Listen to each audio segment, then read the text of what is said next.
Greetings, everybody.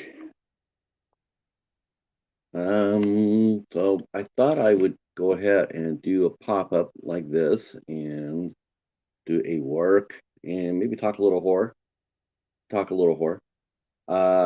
stream. So that's what we're gonna do.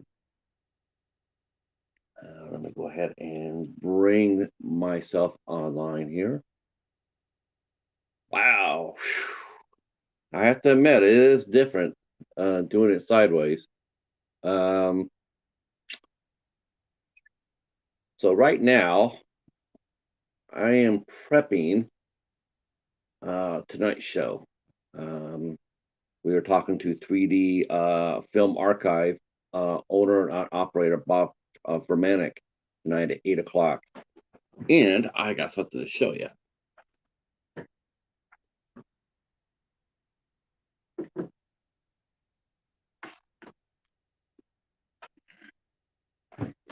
So Bob Vermanik, I got this from first of all, I got to say thank you for Peter Castro from Bayview because um, he allowed me to raid the pantry, so to speak, and get some movies to watch and review. And so I did.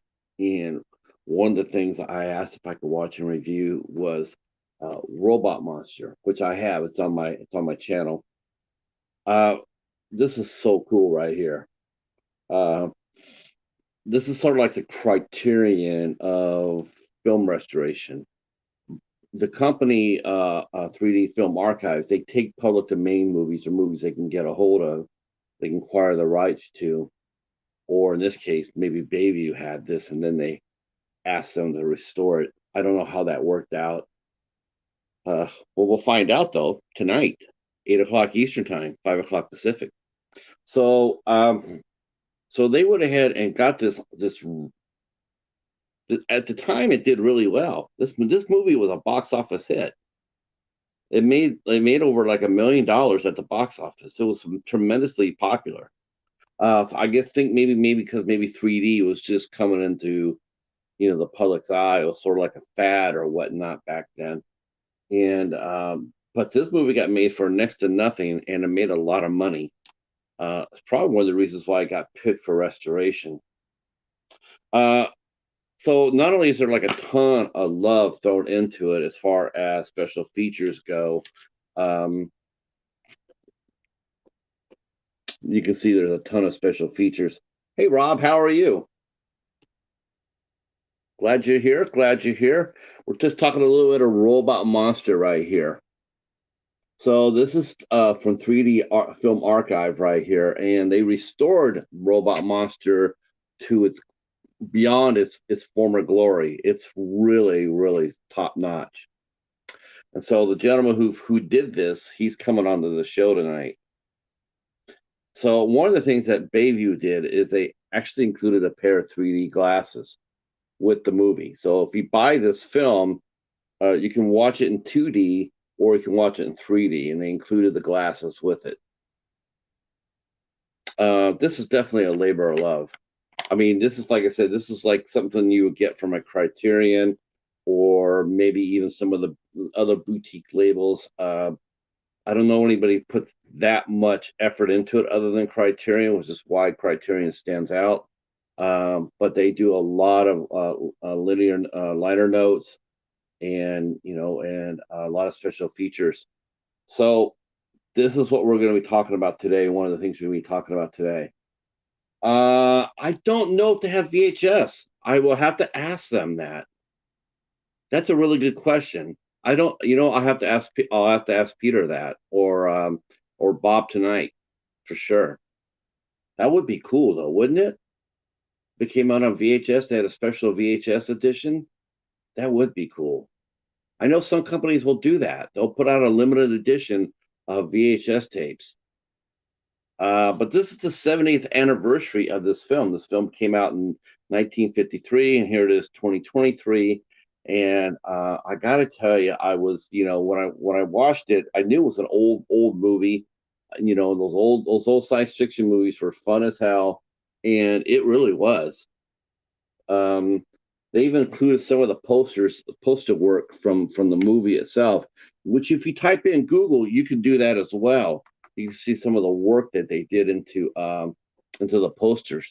And like I said, this movie here was very, very popular. I had no idea in fact, I had to double check the numbers because it posted $1 million box office. I'm like, there's no way in hell that movie made $1 million.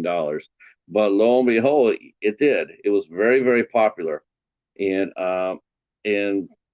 I think that's probably I think it probably fell into the public domain, and like a lot of these older movies have done, and a lot, like I mentioned in my review, a lot of times, um, public domain, basically, it's a wild, wild west.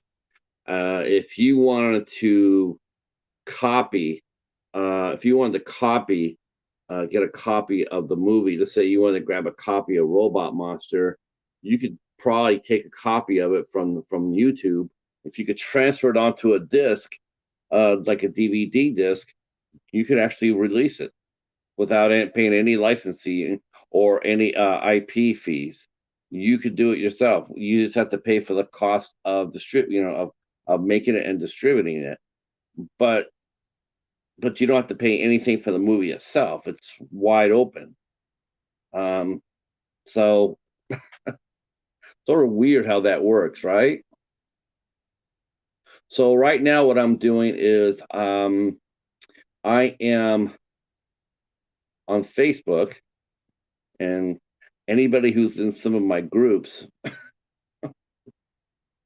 anybody's in some of my groups, well, you know what I'm doing, right? Because I'm promoting all over the place, and so I'm trying to promote Bob today, but this is going to be a little bit more difficult because I want to try to put this out toward not only some of the filmmaker groups, but also some of the film collector groups. So I don't know if how they'll feel about that, but I'm going to gamble and think that they're going to want to see it.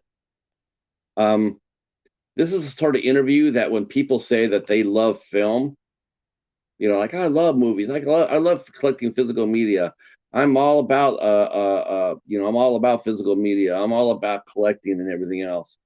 This is the type of interview right here that true film collectors, true cinephiles, they won't want to miss, because this is a rare thing right here. This is so cool. So right now, what I'm doing is I am promoting it.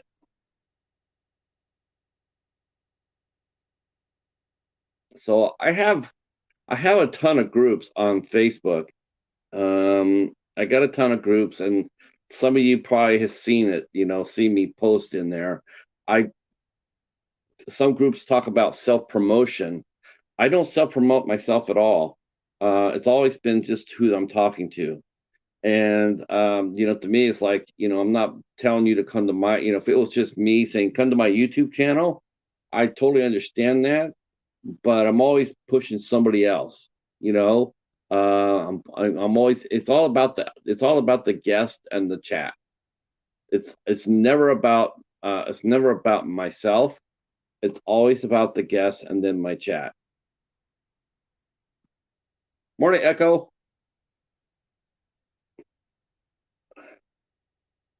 How's your voice feeling?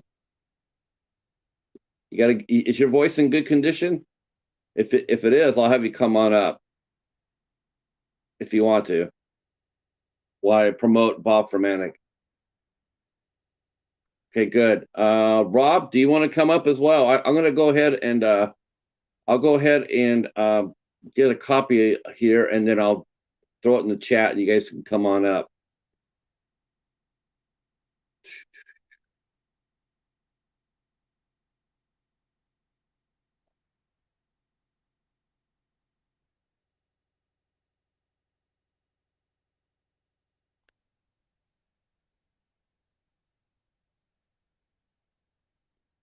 Okay. All right. I'm going to drop the link here. If Rob and Echo, if you guys want to come up as fast as you can so I can shut the window. There's the link right there. And I will look for you guys to come on up.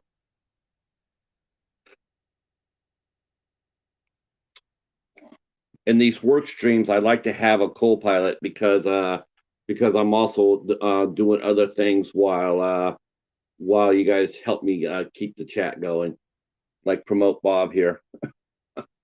And while that was fast.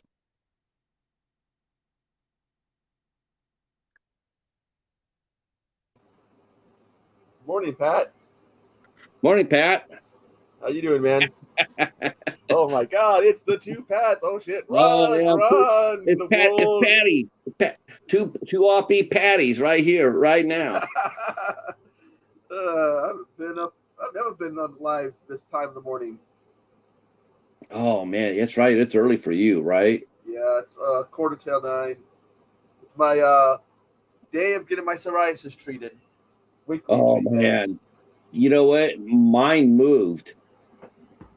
Mine moved from my hand, and I have an elbow, and it moved to the back of my head. Yeah, I get it. When I would break out, it was mainly my elbows and knees, which it hurts like hell sometimes when you go to bend your arms or knees. Even worse when someone says, "Can you kneel down and pick something up for me?" It's like when people would say that to me, you automatically would hear me groan like, It'd be like, what's wrong? It's like, screw you. Rob liked the idea of two offbeat patties. Shit. Have you seen that hamburger they have at Wendy's? The Baconator? No, it's got jalapeno bread, that spicy like nacho cheese, queso cheese or whatever it's got like a whole bunch of spicy stuff in it. I'm surprised we haven't seen anybody do a taste test of it. There's Sue from the Bud Files. Thank you for coming in. Yeah, we're just gonna go ahead. We're just doing a working stream. I'm gonna be I will be going ahead and promoting Bob Fermanik. So that's gonna be our guest tonight. Yeah, we've had a really fun week this week. I gotta tell you, it's we did a massive cast on Monday with Dying to Sleep. We talked to the film director Paris Dillon and the cast Sarah Lydia Sophia and Victoria Baldessera and Shatan Gilbert. That was a lot of fun. That was like I hadn't had so many on panel, not since I had Laura Drago Hunter on with the cast of St. Mary's, which is I'm way overdue to seeing how those folks are doing. I know that St. Mary's got a second season. I'm not sure if it got a third season, but if it did, I definitely need to hear it. We also have another cast coming up on the 14th. We have Joe Leone coming, and he's going to be bringing his guests from his new movie called Breakup Mountain. So we'll be talking to Joe next week, and that should be a 4-panel. I think that's supposed to be 4 guests as well. Nice. So that was a lot of fun. I see that that Five Nights at Freddy movie is going to be released in theaters and Peacock at the same time. Yep, it's what I saw it trending, and then I just looked it up. It says, it's going to be on the 27th of October. I don't know about dual releasing. Is dual releasing such a good idea? I mean, if you do it limited, like a limited period of time. But also, I've seen some movies that they go in the theater and they either go out real quick, or like with Mario Brothers, the Mario movie, it was still in theaters and showing up on shelves at Walmart. Isn't that weird? I've seen that before too. It used to be like, remember the old days back? It used to be like a 90-day window. It was a 90-day window from the last day that the movie was playing in a theater. I think first run. Yeah, but if you do it for a limited time on the streaming service, But then I'll be like, well, we're taking it off. But if you want to see it again, or if you want to see it, you got to go pay. That would work. But You know, well, look at theater prices though. I can't believe theater prices, Echo. I have not been to the theater like I mentioned before. I have not been to the theater now since It Too. That was the last time I went, and I pay $6 for my ticket. Now I'm hearing that matinee tickets are like $10, and just walking up to go to the theater is like 15. Yeah, it is. It is expensive, and That if that will you that go will on, we have like that they got a deal on Tuesday where they usually have they usually have the cheaper prices, but you're still paying a fair amount per person.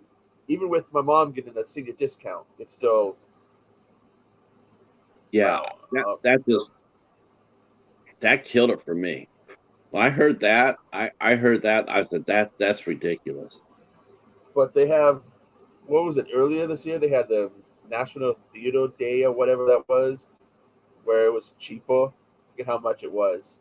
You know what? They should, they're just see, the thing is, though, I understand they're trying to catch up for the money they lost during the pandemic. I get that. But will they do like everybody else did? Is like once like the box office did $4 billion this year, right? Mainly because of the rise of the ticket prices. Okay, fine. You made $4 billion this year. Going back to the theater is now it's cool again. So next summer, will you lower the prices back down to normal people can afford it?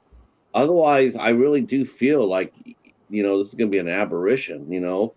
I just feel more and more people are going to they're going to they've already stopped. It's like $4 billion.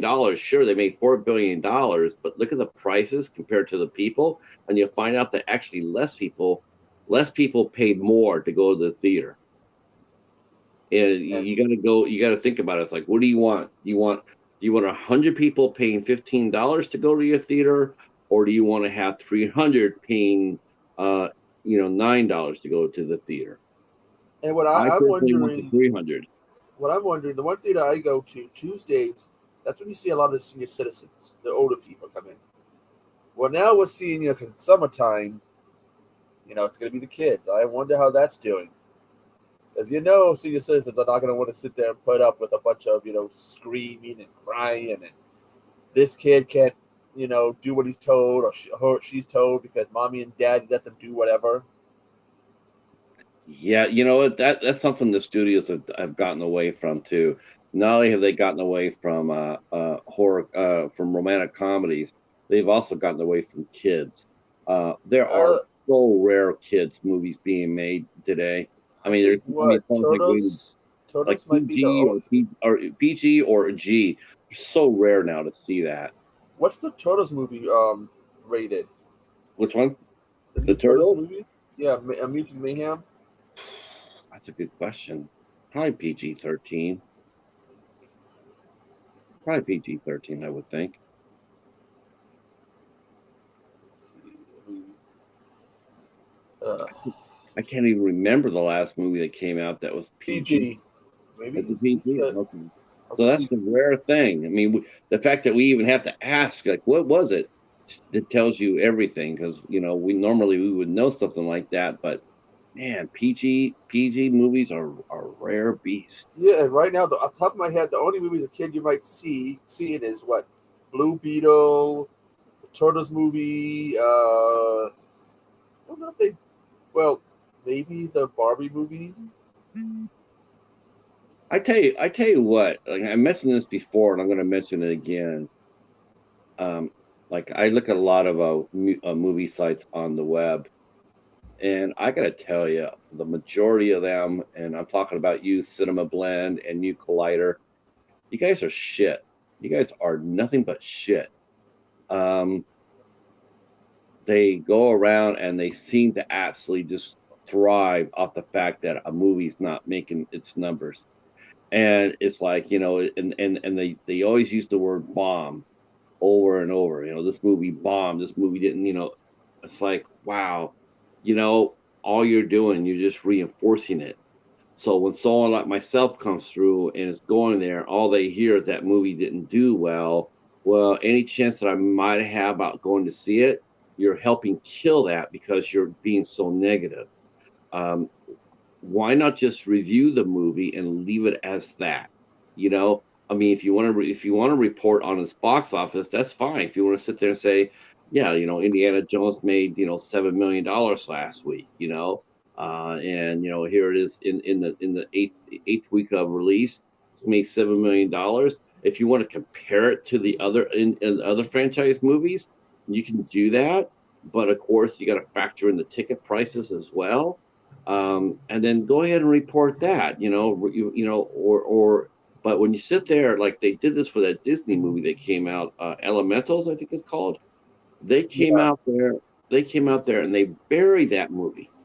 They came out there and they said, this movie's bomb. This is the worst Disney movie since such and such. yeah, And I haven't heard anybody talk about that one. I even well, of forgot it course, was out until I looked at what's playing at one of the theaters, and it said Element. yeah. And the funny thing is about that, it's like they were burying that movie, but guess what? People said screw that, and they went again and again, and before you know it, that movie is like a major hit. It blew up, but it didn't get any help from any of the so-called movie sites because they were too busy burying it because it didn't come out blazing with like a $200 million opening. And it's like they didn't talk about whether the movie was good or bad. They were just saying how it wasn't making any money at the box office, and they are calling it a bomb. To me, a bomb isn't necessarily poor box office. It's also a poor movie. It's like if the movie's bad and it doesn't do well, fine. I understand that, but man, think about how many great movies have come out and have not. I mean, hell, if that was the case, every single IFC movie that came out would practically be a bomb if they were going by these narrow-minded assholes at some of these movie sites because I they mean, don't make a lot of money. yeah, someone was saying that some of these studios they report losses on these movies, and they're not losses. No, and They're, and not, and, they're and, doing and that so they can hide the money. sure, it's old. And look, I don't believe there's probably been one movie that I actually truly believed that when it quoted its budget that I really believed as far as the blockbusters go, and that was the Lord of the Rings. Everything else that you sit there and say, well, Avengers Endgame cost $200 million to make or $250 million to make, and I call bullshit on that. There's just no way that movie cost $250 million. No way. Um, And especially when you compare it to what Peter Jackson did in making Lord of the Rings. I mean, those you're trying to three tell me that. movies were awesome, especially that second one. I love the second one the most. I mean, if you look at the physicality of the Lord of the Rings, make it how it was filmed, just no way possible. And they made three films back to back to Yep. back. And you're trying to tell me that while Marvel movie is cost 200 the same thing, They and not they got to only spend made movies back to back, but they got them to do three more movies in the Hobbits ones, yeah. and then that probably also got him to be able to do the King Kong one. Yeah, but King Kong wasn't a budget of $250 million either. I think studios love to throw out those numbers. This Yeah, movie, and I think they do it as a disservice to the talent, because they always say like a movie has to do double in order to be considered profitable. And again, I call bullshit, because it's like seriously, a lot of these franchises, and this is why they continue to make them, it's a lot of these franchises they don't have to do a lot of publicity. They really truly don't. The Fast and the Furious franchise, you know, there's some advertisement out there, but it's more word of mouth. It's more, it's more these wannabe websites posting stuff on it, posting pictures. It doesn't cost those guys anything for these guys to post anything. If I sit there and look at all the reaction videos that we do for movies. Oh my God, the new Exorcist is coming out. Look at my reaction to this. Guess what? They look 30,000 YouTubers do a reaction video for The Exorcist. they just got free advertisement. That's 30,000 outlets they got for free.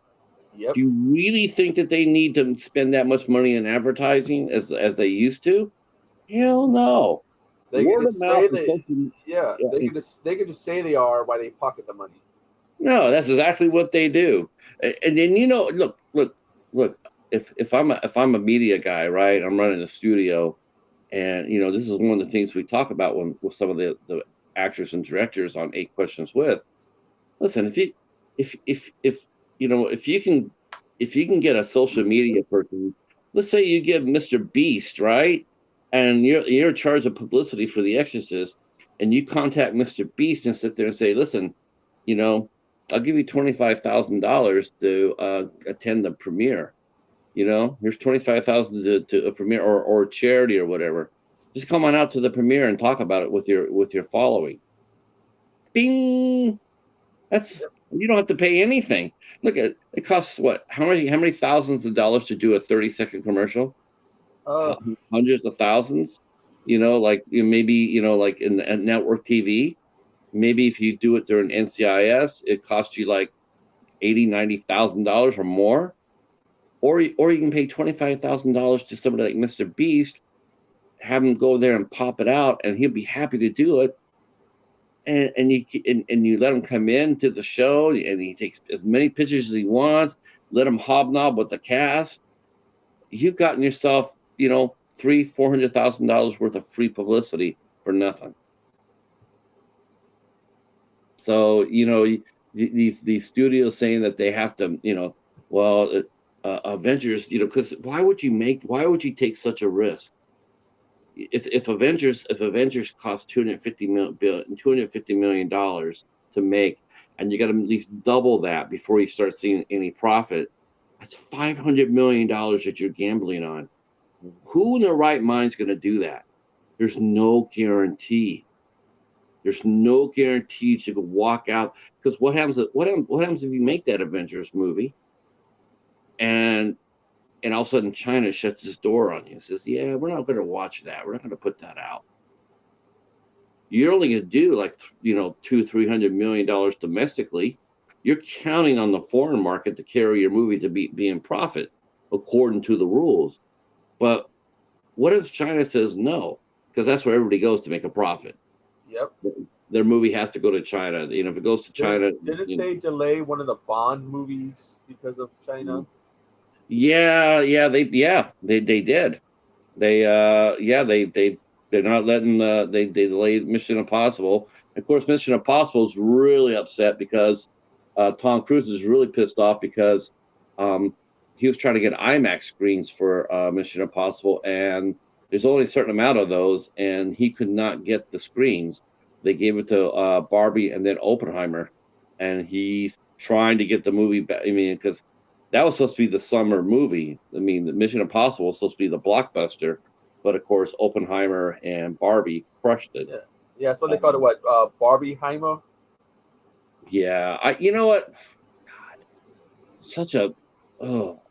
Yeah, we live in a time where a movie about a toy that's really old toy and a movie about a bomb that we dropped in some country are the hottest things out there. See, Rob mentioned he says he loves the theater. He goes regularly. Oh my God, I used to too, Rob. I used to go every week. Saw the Meg 2 in 3D. It was quite fun. Charles, who's coming onto the show tomorrow. The state of the rating system is so confusing. Agreed. I don't know. Yeah, the meter got buried. Man, it got buried in August. Uh, that's rough. Um, let's see. Charmelos is here. He just ate pizza, and he is turning 34 on Saturday. To be young again and in shape and have a full set of hair. There's our friend Matt.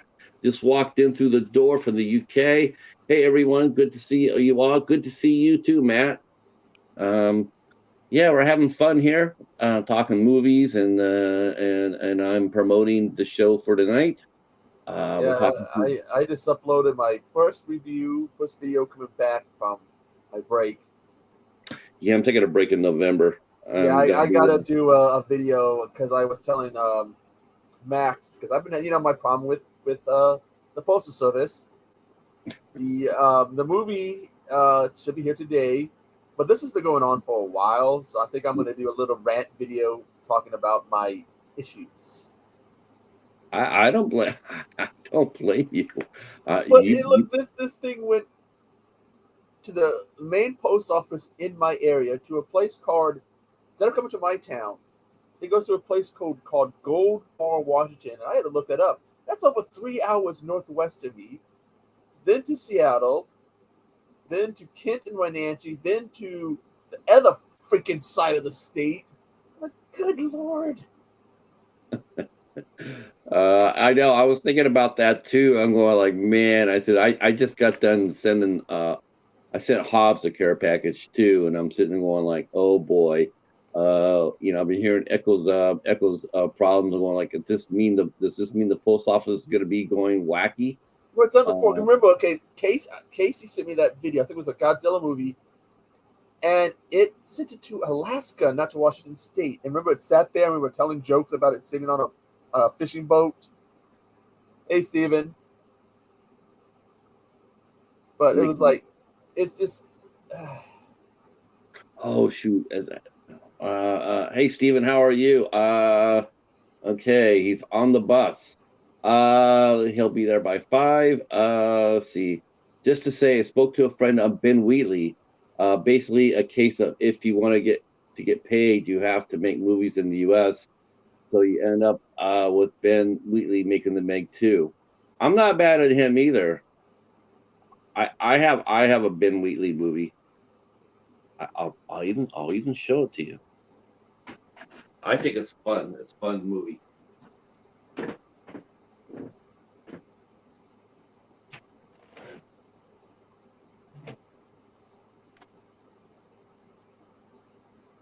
Early effort by Ben Wheatley. I'm sure Matt will instantly know the movie I'm showing, and then I will tell you who's in this movie, and then you'll know why I got this movie. So happy to get it. So I got Sightseers. I got this a while ago. This is a black comedy from the UK, directed by Ben Wheatley, and it stars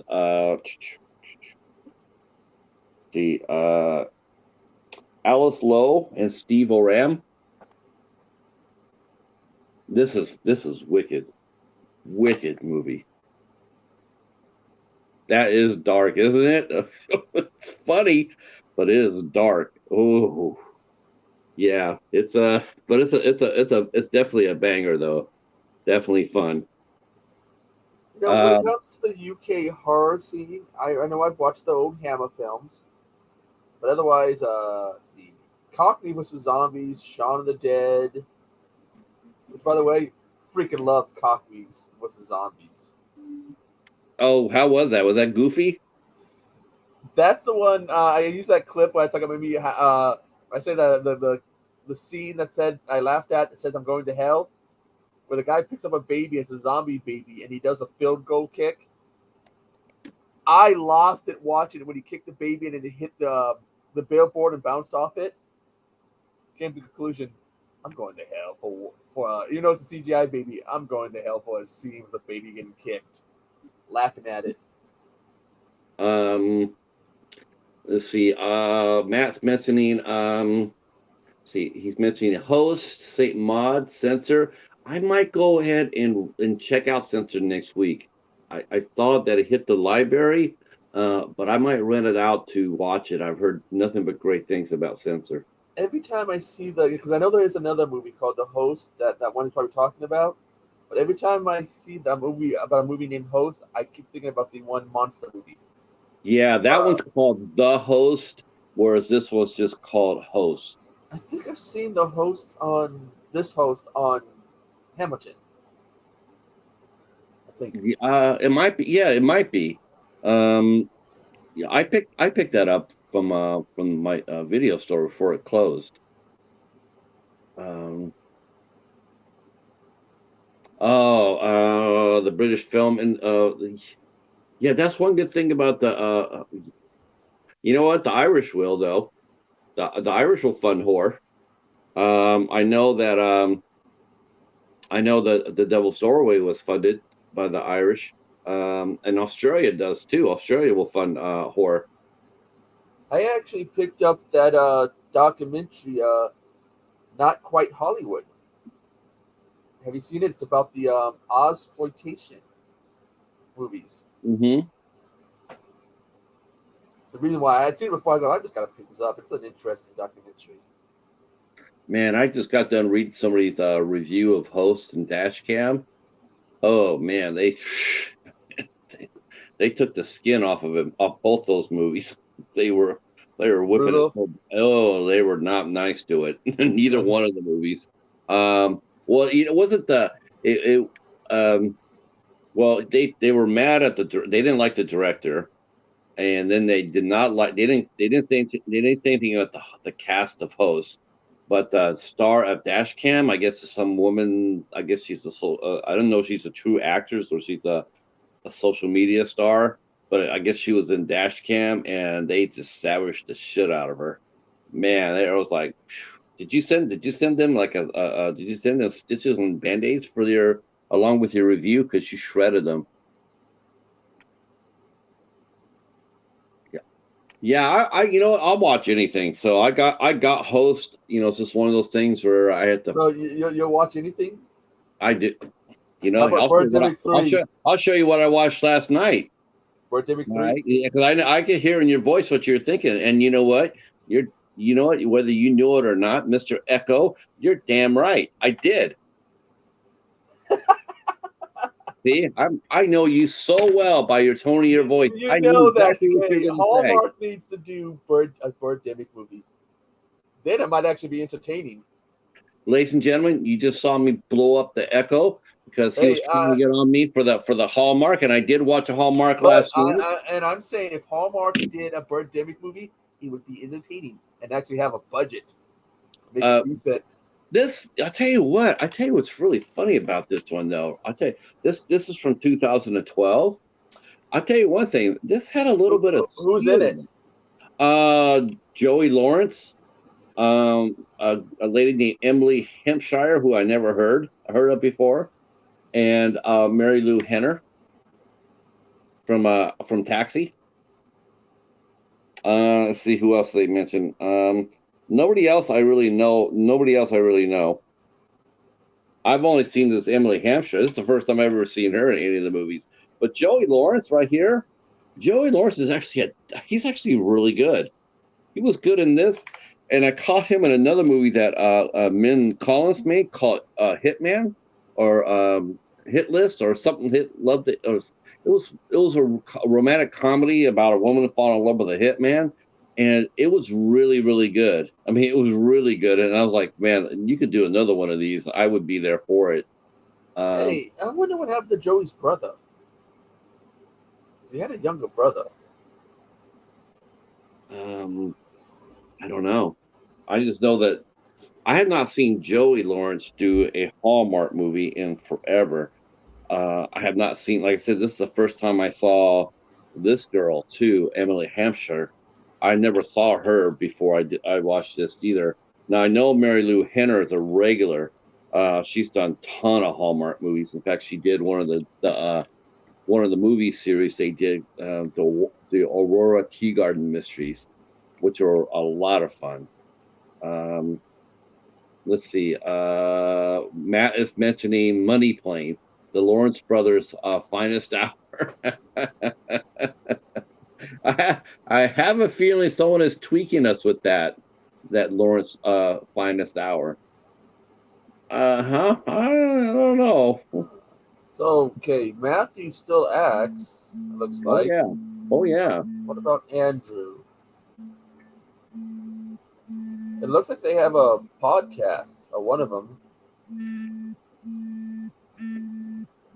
Oh okay. Well, would they would be talking. He wasn't he in Blossom, Uh, or was that his Joey younger brother? was okay. Joey was on Blossom or whatever. He's the one that used to, do that whoa or whatever thing. And Matthew was on Boy Meets World. Boy Meets World. Yeah, and Andrew, who I think is the younger, played his brother in Blossom when he was younger.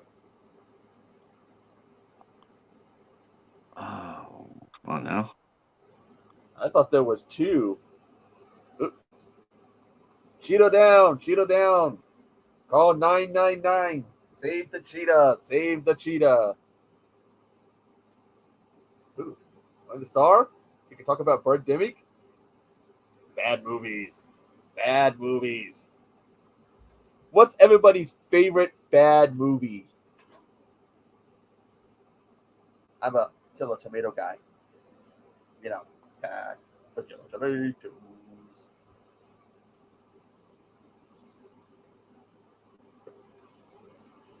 I got knocked out.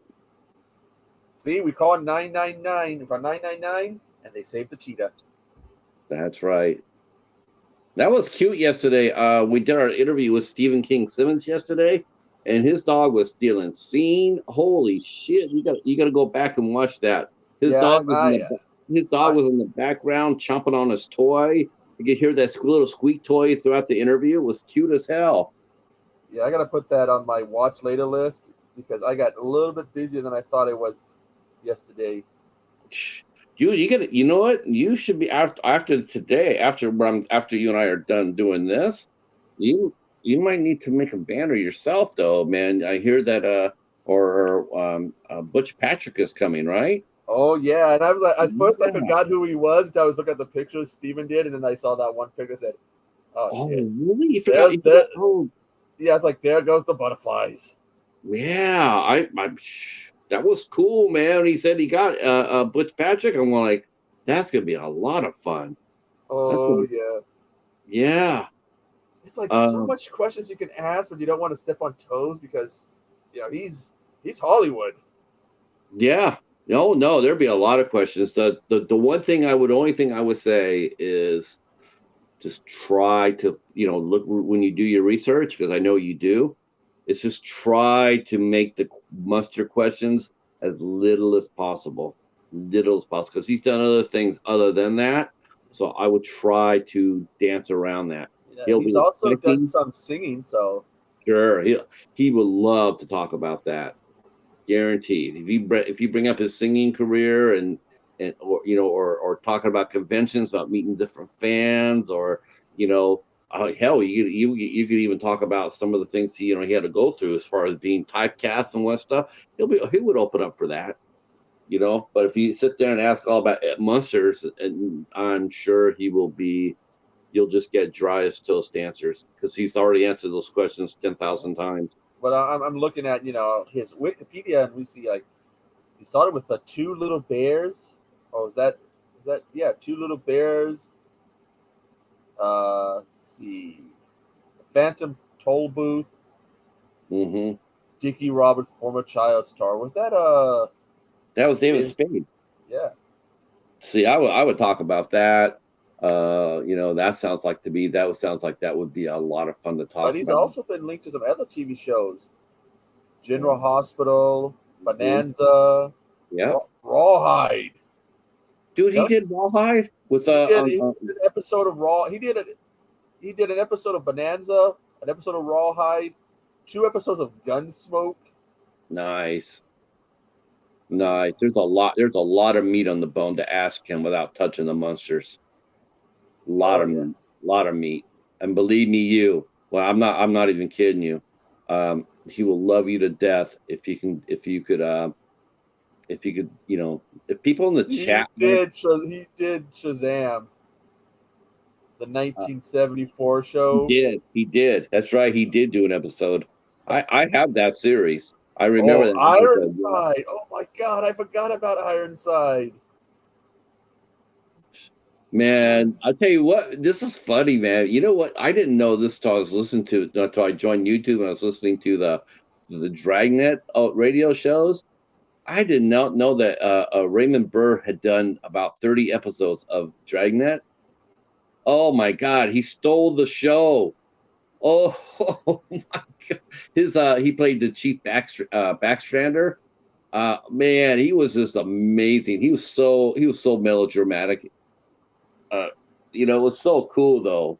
I had no idea that he had any ties to the show. But yeah, he did about 30 episodes of the radio show. It was awesome. All right. Or Lidsville. Yeah, he's definitely. I have to check out. I Am John 5. Okay. Okay. Oh man, I would be hitting up. I'm probably gonna have to do that. I'm probably gonna have to hit him up about the Shazam show. Yeah, I mean, Yeah, I I want to talk about that. I know it's only one episode, but I'm sure he still's got memories of that. Oh, that'd be cool as hell. but still, I mean, you look at what Bonanza, Rawhide, Gunsmoke. Yep. That's three known Western series. One of Yeah. them had, and of course, you know, Clint Eastwood, Rawhide. Yeah, and of course, there's the other connection too. Even today, you had Michael Landon on Bonanza, and his son Christopher is now going to be doing the new Scream movie. Ooh. Yeah. So he's definitely had some legends to work with. Oh, definitely, I mean, definitely. and if you go to Monsters, let's see, okay, Herman Monster, okay, well, we got Yvonne Kahlo, Ten Commandments. That's right. Yeah, Yvonne Carlo, man, she was they didn't know that she was gonna, at first she was a little tough to work with because back then, doing TV shows was sort of like considered a step down. That didn't really change, as far as that goes. That really didn't change until like the late '80s and early '90s, to where you could do, TV and movies and still be considered one and the same. But back then, you were a movie star. Doing TV was that was considered a step down. That was okay. When did the Monster start? 64. So she did um, Ten Commandments, but she also did a Clint Eastwood. Oh, no, I'm not Clint Eastwood, but a John Wayne movie. Sea Witch. She was in. God damn it!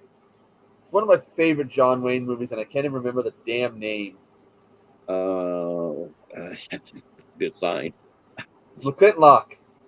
Oh, McLitlock. Yeah, that was a She good did one. that, she Yeah, did that a year before, and that starred one of his sons. and Maureen O'Hara, who did a lot of movies with John Wayne. Okay, the big fight scene from the Quiet Man Yes. was good, but that scene when he's chasing her around town and Mhm. McClintock. That was very funny. Those two had a lot of chemistry together. Oh yeah, and he could throw the hat, and every time it would land on that one thing on top of the roof. God, yeah, but McLitlock, yeah, John Wayne. I know, it's sort of sad to hear so much rhetoric about him. This is not to make an excuse for anybody at all, but you know what? It's just really what it is. Is at the time at the times you got to consider the times he grew in. That was accepted behavior. It just was. It was accepted. Didn't make it right or didn't make it wrong, but it was what it was. Listen, 30 years from now, they're going to be looking at us, what this country's going through with all the bullshit with the Republicans, and they're going to be doing the same thing. They're going to be sitting there going like, man, look at all those narrow-minded people back then. That's what happens. You always have the luxury of hindsight, 2020 hindsight when you're 30 years removed from it. But John Wayne was who he was. That's who he was. No There was apology. he was handed a script by his son to do about a movie with Clint. They were trying to get that done, and I guess they're trying to talk to him, but he didn't like Clint. And when his one son handed it to him, they were out fishing. He's like, "This again," and he threw it in the water. I'm trying to think of the movie that he wanted him to do, which is really funny that he didn't like Clint, considering Clint back in the '70s were doing movies. John Wayne wish he could have done, but he just wasn't in the shape to do it. Not that they were also a lot different, darker. Oh yeah, Then what? You look at like look at McClintock. Was it Rio Bravo? The Rio Bravo Cowboy. was fun. They remade that damn movie four or five times. Yeah, but you look at those movies. Then you look at um, High Plains Drifter. Josie Wales, is it? Yeah, yeah, Outlaw Josie Wales. They were darker and more violent than what Clint was doing. And the Loving script idea, John Wayne. John Wayne wasn't violent at all in the '70s. Even when he did the Shooters was really it was pretty violent and and whatnot, but it was definitely nothing compared to what Clint was doing. Clint was doing. I mean, his movies were just so much more over. But John Wayne couldn't complain about violence either because a lot of John Wayne movies were pretty violent too. They just they were just in a different time. But if you look back at some of the stuff that he was doing, like The Searchers, you know, yeah. I mean, you look at you put The son of Searchers even Katie today, Elder, was it son of The Sons Katie of Elder? Katie Elder. Yeah, Yep, and a yep. lot, That was a great movie. and he, even his non like westerns, he did that. What was that one? It was like a military one, and at the end he gets hurt and he has to retire. Well, as far as his military movies, he made the Green Berets, and that actually might have been his last military movie. I know that in the '70s he made a lot of westerns, and he did make one modern cop movie called McHugh. Um, that had him going over to Scotland, I think, or England, and to try to catch a murderer. Um, I think that was basically it. Everything else I think he did in the '70s was all westerns. Diminishing returns, unfortunately, for every one of them, except for the shootist. Looking at, Um, trying to remember the name of that one he did. he did the Green Berets in '69. I know he did one of the last black and white major releases. He did that. I think that was in '64, called In Harm's Way. He did that for Otto Preminger. That was a good movie and a very dark movie. Wow. It showed Kirk Douglas as an officer, and he raped a woman. They did not hold that back, and the girl died. And so thereafter, Kirk Douglas's character knew that he was going to be arrested, and so he decided he was going to try to go out a hero. So he stole a plane to spy on the Japanese fleet, and he gets killed. And John Wayne knows about it. He knows what he did because the girl that he raped was his son's girlfriend, his son's fiance. And so people are saying, "Oh my God, he's such a hero. We're going to nominate him for awards and all that." And John Wayne was like, "Nope, nope, we're not giving that son of a bitch nothing." Shit. That was dark for '64.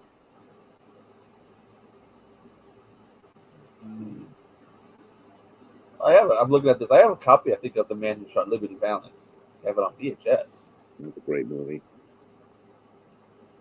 I have one of his older ones. I forget which one it is that they colorized, and it's the old colorizing technique, which is terrible. The colors didn't look good, and then when they open the mouth, it's like they figured no one would notice. They can leave that black and white, and it looks so awful. This is a problem with doing the promotion for Bob Fermatic. Is like can't go into a lot of my usual groups because they're all acting groups, and he's not an actor. He's a film restorer.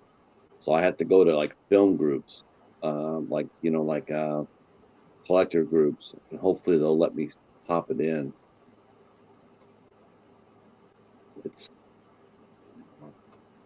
it's tough as hell.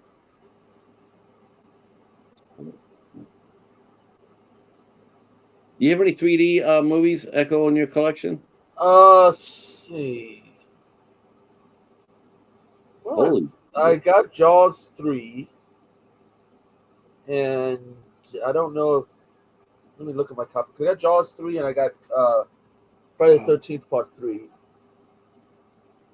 Oh, Matt is mentioning. He mentioning here Little Joe. Yeah, that's right, Little Joe.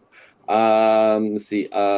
It's so funny too. Like, it's so funny too because Michael Landon, after he did Bonanza, and then he came out and he did another series called Highway to Heaven, where he played an angel, or Little House on the Prairie, and then at Little House on the Prairie with family, and then Touched by an Angel, or not Touched by an Angel, but Highway to Heaven. And there's always stories about after how when they say cut, and then he would be sitting there cutting it up with and talking about telling dirty stories and shit. I've always found that entertaining. I'm looking at. Um, yeah, the Carry On films. I how many Carry On films are there? There's a lot of them. It looks like Uh, my copy of Jaws 3 does mhm. come with a version of it in 3D. Yeah, I saw that at the theater in 3D. My eyes couldn't really pick it up that well, but again, the 3D was really basic. Well, It was actually really cheesy. I went and saw the first Avatar movie. When I saw it, I paid extra to see it in 3D. That was a trippy movie in I bet 3D. it was in 3D. Hey, Katie's here. Hey, Katie. Oh, I better put my cord back.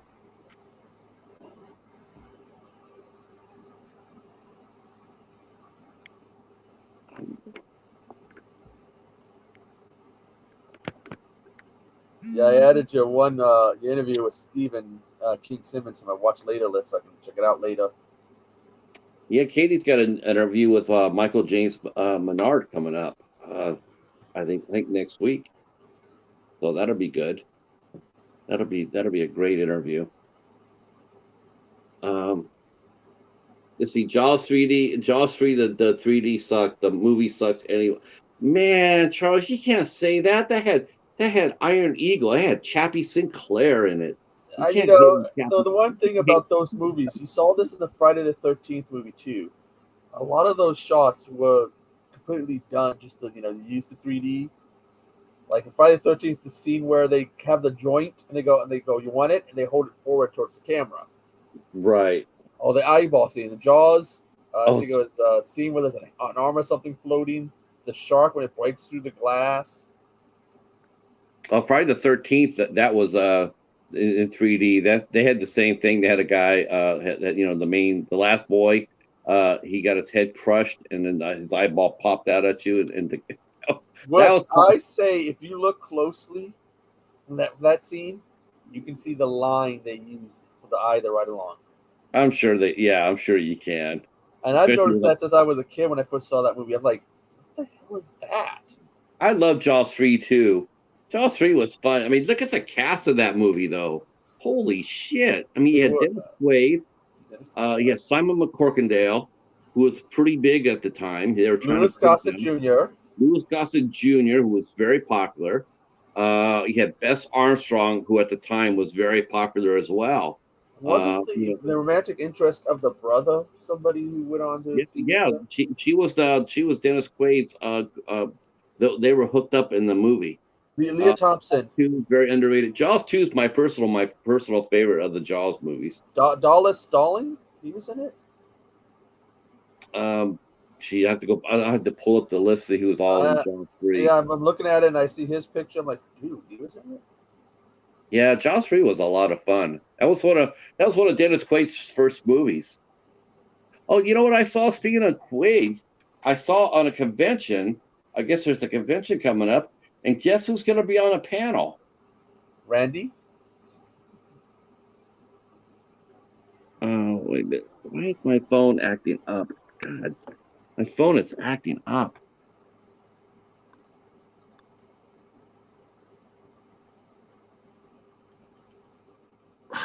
Come on.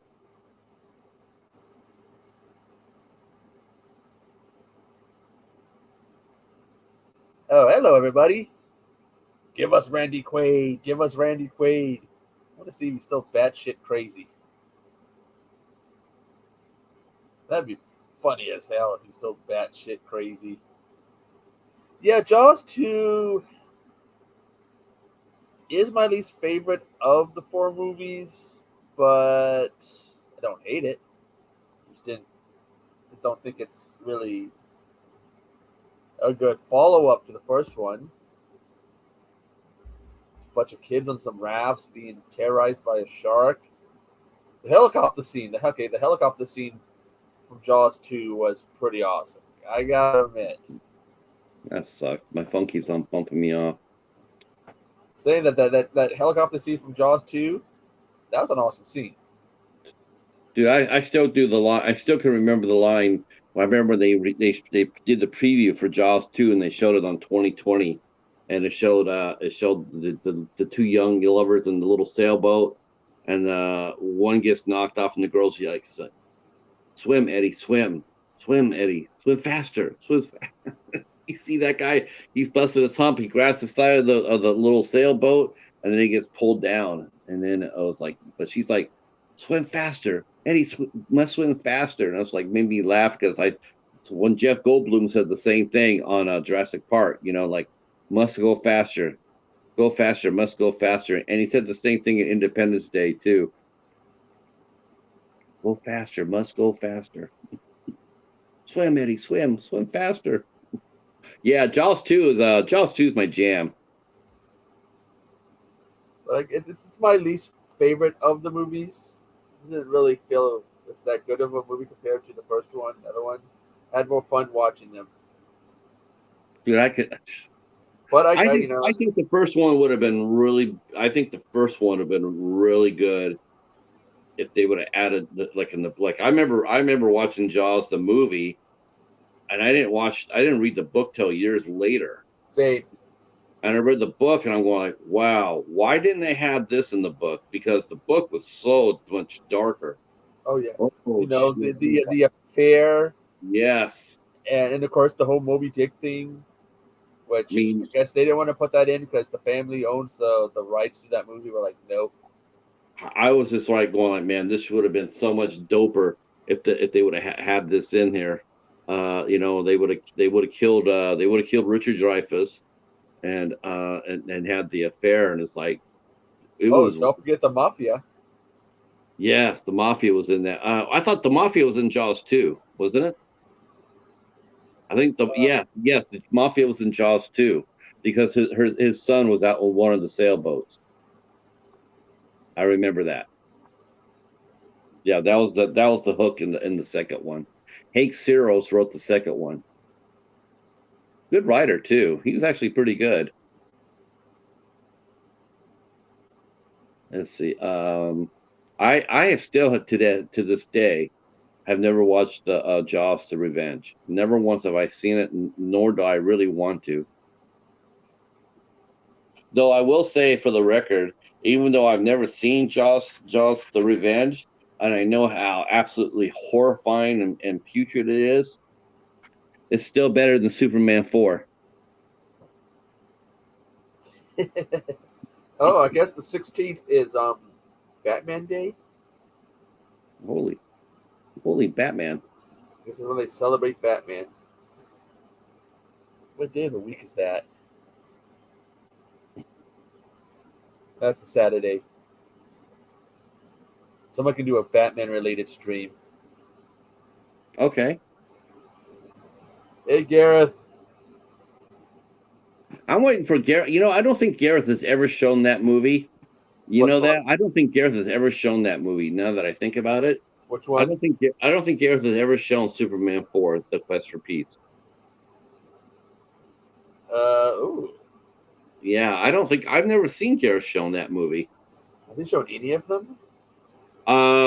Yeah, I think he's covered. I think he's covered Superman. Yeah, 70s, the Donner cut, I think. But he's never shown Superman 4: A Quest for Peace. The only reason I have not done it myself is I'm still looking for Superman 3. I want to be able to do I want to do the 4 Superman movies. 3 is my favorite because of Richard Pryor. Yeah, but I tell you one thing. I wish they would have put some of the deleted scenes in the first Superman movie. I wish the hell they would have put that in the Donner cut, because they have some awesome scenes in that movie that weren't included in the theatrical version. Man, Valley Perrine was fine as hell too back in the day. That girl had a figure on her. Let's see. The Jaws 3 Humans 0 National Lampoon movie nearly happened instead of Jaws 3D.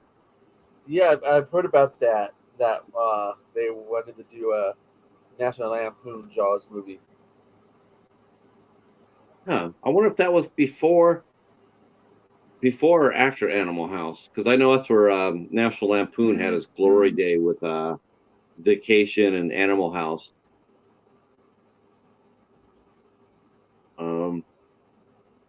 I heard at one Okay. point the concept for it. Yeah, I think it was Jaws 3, People 0. Let's see. He has 4 of the films and Supergirl on DVD. So I don't think he's actually he's got 1 or 2 on VHS. Um, but I don't think you've ever ran. I think you've only aired what the first 2 Superman movies, Gareth. I don't know if I've seen you do 3, and I know for damn sure you've never shown 4. I would have remembered that because that would have made me thrown up. I would have been throwing up. In fact, I don't know anybody that's actually watched. Yeah, for someone who runs his lip too about Superman 4 and defending it, never once I've seen him do anything on it. He's never reviewed it. He's never deep dived it. I'm like, wow, if you have so much love for the movie, why don't you get out there and talk about it?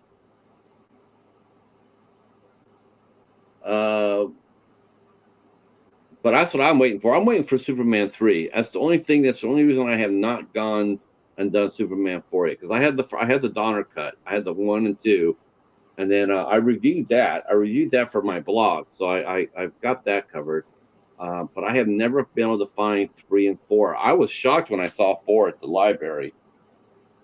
Actually, it was the person who donated 1, 2, and 4. And when I got 4, I went around the corner and I said, you know what? Let me go back there and make sure the 3 wasn't there either. And I went back there and no, they had just donated 1, 2, and 4. I was reading about this Jaws 3, People 0. I guess says the premise of the film was about a film crew trying to make a Jaws sequel while being hunted by a great white. Supposed to have Peter Benchley being eaten by a shark and all this. It's supposed to be a comedy and some making fun of it. Yeah, it was John, and it's going to be Joe Dante as the director. So Gareth is sitting there saying, no, he's never done a Superman stream yet. Nearly did Superman this month, but did Seagal instead. God, I'd rather watch. You know what? That's like sitting down, and that's like sitting down and having a gourmet meal, and then being told that you could have a McDonald's hamburger instead. Seagal. Okay, I only like Under Siege. After that, no. I see the clip whenever everybody does a video on Seagal. Okay. I'll go further than that. I will go there and say Out for Justice, Under Siege, and Under Siege 2. Have you seen the videos? Whenever someone does a video on him, they gotta point out his running. They gotta point out what? His running. Oh, those the only and what I point out to people now. I say if you go back and watch Steven Seagal movies, you'll notice one huge thing right off the bat. Dude, look at the guys that he's fighting. Look how small they are physically speaking. They are smaller than him. On the whole, they are smaller. The only big guy he ever really fought, like someone his size, or 2 was William Forsythe, but he really, But the guy who he fought in Under Siege 2, now that guy had size on him. Didn't he do one of the Expendable movies? That guy did. No, Seagal. Oh God, no! I don't know. He did Machete. He did a Machete movie, but no, God, no. Have you seen him though these days? Good Lord, dude, that guy, he must be a sumo wrestler. And let's talk about the hair. Okay, the average person, you lose hair, right? That's what happens. So to lose hair, he goes in the reverse. We all know why. Now, the only thing I will sit there and say that I'll give him credit for, but of course, it comes with a but. Um, he still has his hands. I'll still give Steven Seagal that. I mean, if you walked up to him and he got within reach of you, that might be tough because he still has very fast hands. But the fact of the matter is, though, is like if you stood outside her range of those hands, you wouldn't be in any danger at all. He's certainly not going to kick you. If he went to kick you, I mean, you can sit there on a Sunday and still be waiting for him on a Saturday for him to get his foot over his, above his weight. I would love to see him try to run these days. Yeah. I mean, No. what the hell happened to him? He just bloomed up. Oh, well, you know what? I think a lot of things happened for him. I think part of it had to do is, he was so, he's a perfect case of self-destruction in the sense that, like no one ever told him no. He's got that. He had all those entourages. He had all those people always telling him yes, anything. And his movies were very popular, making money. He didn't listen to anybody. He thought he just didn't. I heard he wasn't very nice to work with on the set. I mean, John Leguizamo said that he hit him once in one of the movies he was doing, and he actually hit John Leguizamo. John's like 100 pounds lighter than he is. So I don't think a lot of the stars just didn't want to work with him anymore, and that's the reason why you really don't see him working with anybody other than maybe like a Danny Trujillo or maybe as far as the cast goes. If you look at the cast that he's in, man, there's hardly anybody in it. I mean, as far as anybody And I um, guess he's been accused of mhm. doing some inappropriate some stuff with the ladies. How about with the girls? You mean a Yeah, the lot of underage. young That girls? what was it? Was it Catherine? What's her name? Hugo? Oh, yeah. Guess she was in Under Siege 2. Oh, That Captain she Heiko, yes, said yeah. that he was saying he had girlfriends the same age as her. She Oh was my God, freaking 16. yeah. He had to be in his 30s or 40s, probably about his 30s by then. Still a badass movie though. I'll give him that. Under Siege 2 was pretty badass. There was something about Melissa McCarthy in him too. That she wanted him Um, to pose naked, give him a private striptease or some shit. Well, that might have been somebody else. it certainly wasn't Melissa McCarthy. Shit, no. Jenny. Oh, really? Ugh. Oh, oh yeah. Okay, it was in the 90s. Jim McCarthy said that he asked her to undress during an audition for Under Siege 2. There wasn't any nudity there. He's probably No, like, oh, I can get a little something, just in private. I don't. Was she even in Under Siege 2? Jenny McCarthy. Yeah.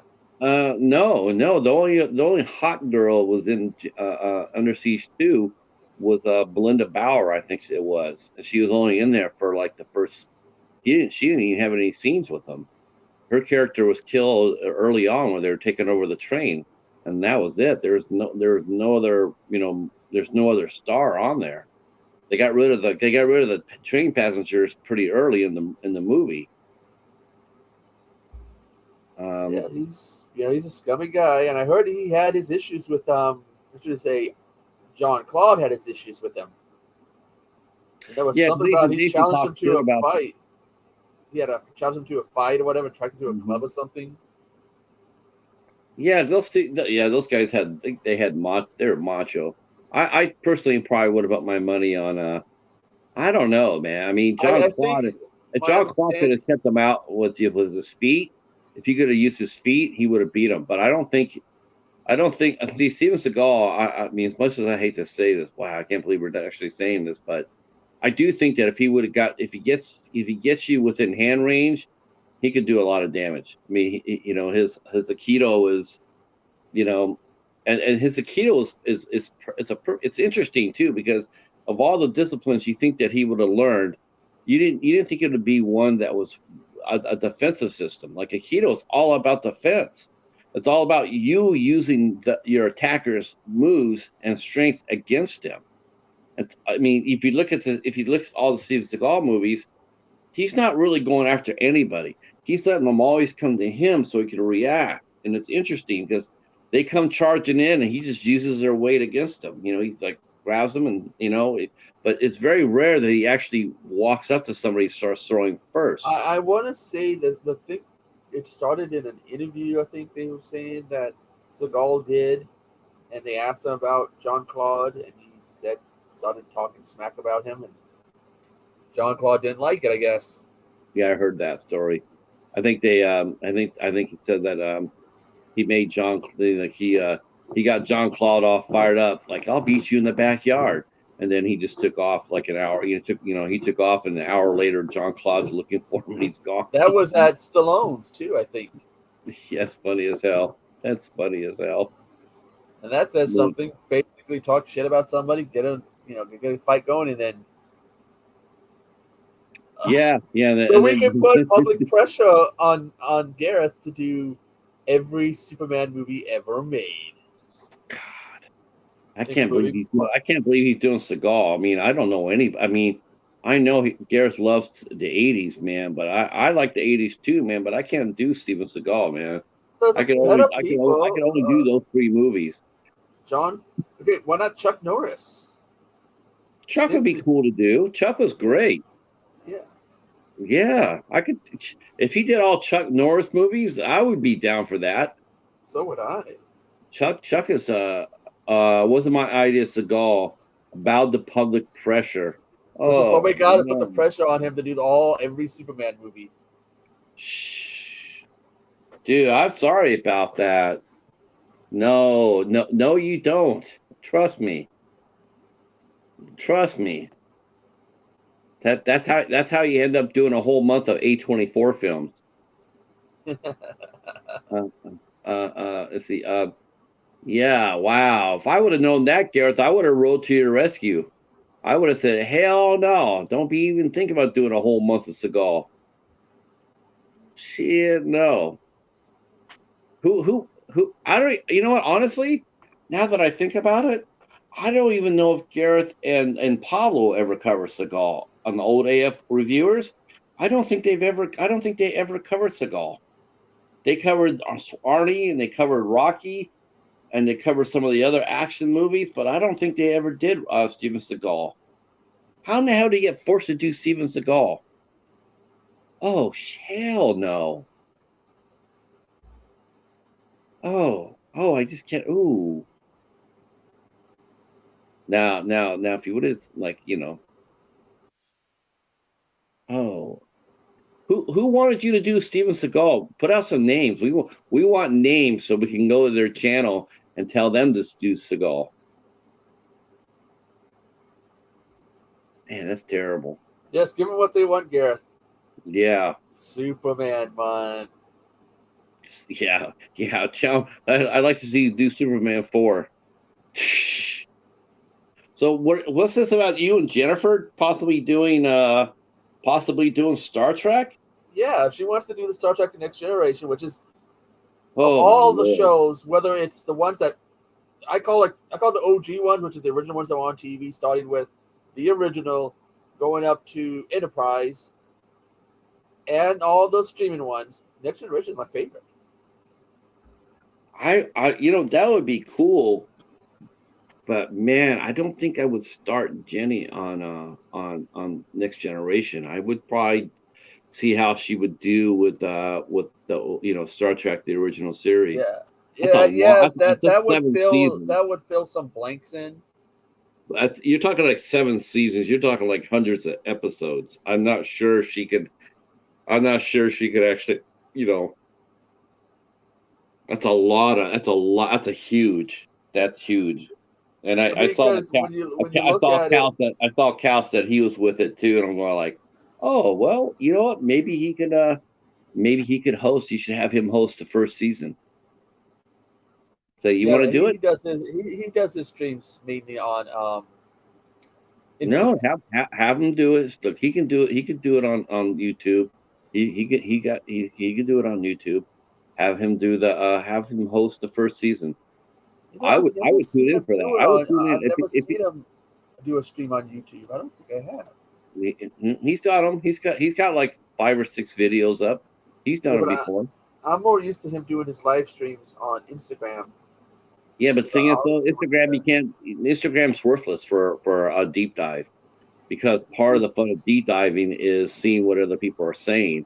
And plus Instagram, it's only an hour. You have a time limit on and Instagram for live. not only do you get an hour on only an hour, but all your chat disappears as well. So doing anything on Instagram is worthless. It's not even worth your time. It's not Why even why it's rare that you see me go live on Instagram. That's rare for me too. But I I mean, mean, the fact is, the ones I did a couple weeks ago, I haven't done one since we lost power, and that was last year. Matt says back to A24. Hell no. No. Okay, all right, maybe some. Okay. That wrestling one, maybe. Damn, I can't. I told you I got a copy of Uncut Gems, right? At the library. I mean, Can't believe it. you could I always do an asylum movie. I don't even I did do an asylum movie. I want to see what they did with the 10th anniversary of Sharknado. I'm intrigued because they're supposed to have fixed some stuff up, added some stuff. I'm intrigued. I just want to see what they did. let me show off here to show this off. Let's see.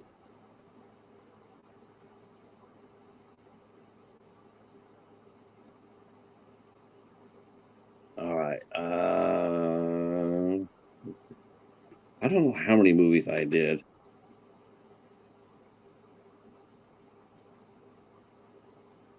But I might surprise you with my 31 days of Halloween. Yeah, I've been asked about that. I don't know if I can do 31 days.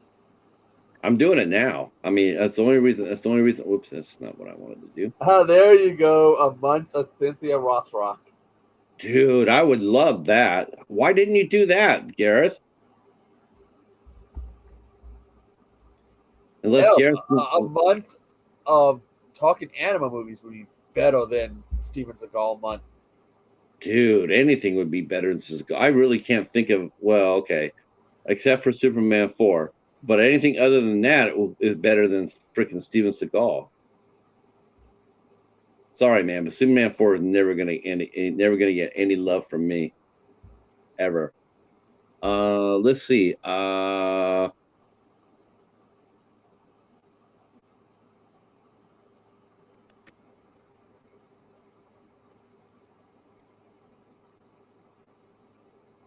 Okay. Wow.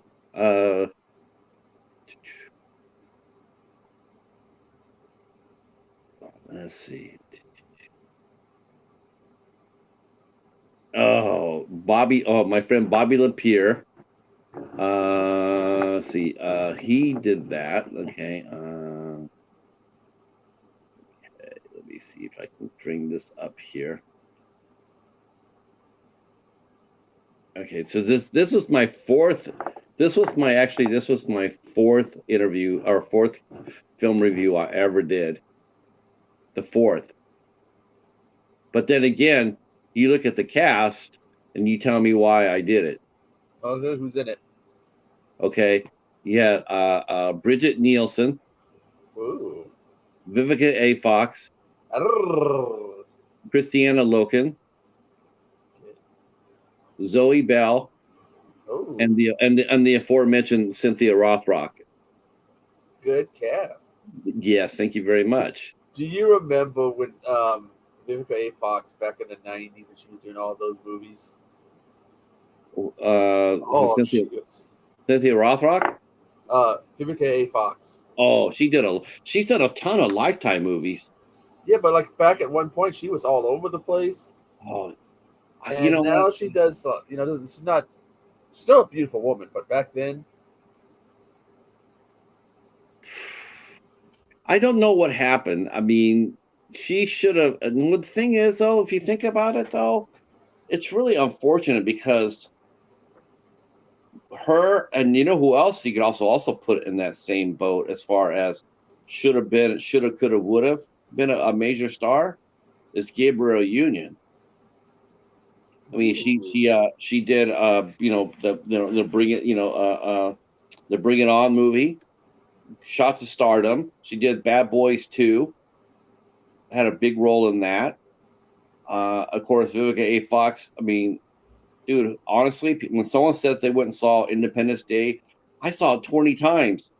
I know 19 of those times you went because to see Vivica A. Fox because we all did that. Oh yeah. Hell yes. Vivica A. Fox was a bomb. I was like, damn, who is that? She's drop dead gorgeous. Still is, but she was like back then. There was just something Yeah. about her. Yeah. I don't know. I don't know. I don't know why. I don't. But same goes for Cynthia Rothrock. It's like, okay, why didn't Cynthia Rothrock become a major star? I mean, she was great for the direct to videos and everything else, but she never did any mainstream movies. I can't remember her starring in a movie that opened at the theater with a big cast. And she was super popular back in the 90s. Super popular.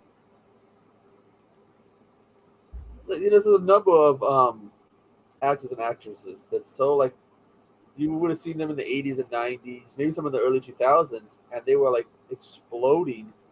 And then, like Casper Van Dien, he had that period of time where he went from being an extra on Saved by the Bell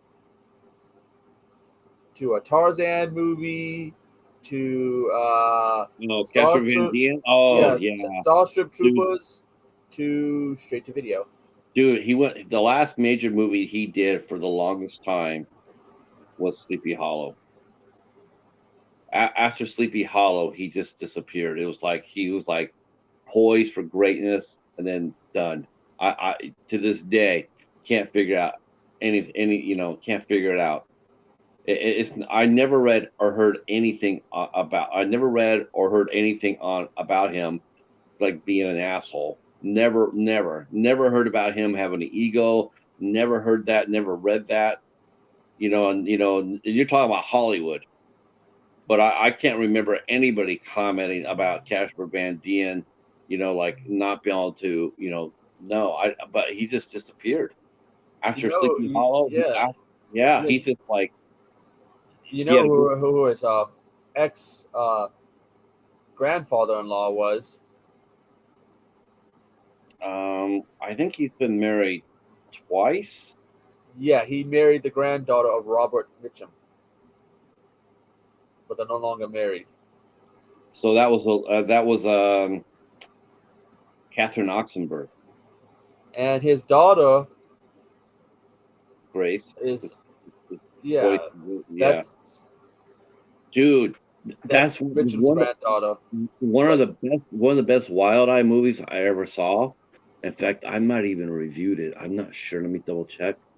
But one of the best Wild Eye movies I ever saw. They did a version of Sleeping Beauty.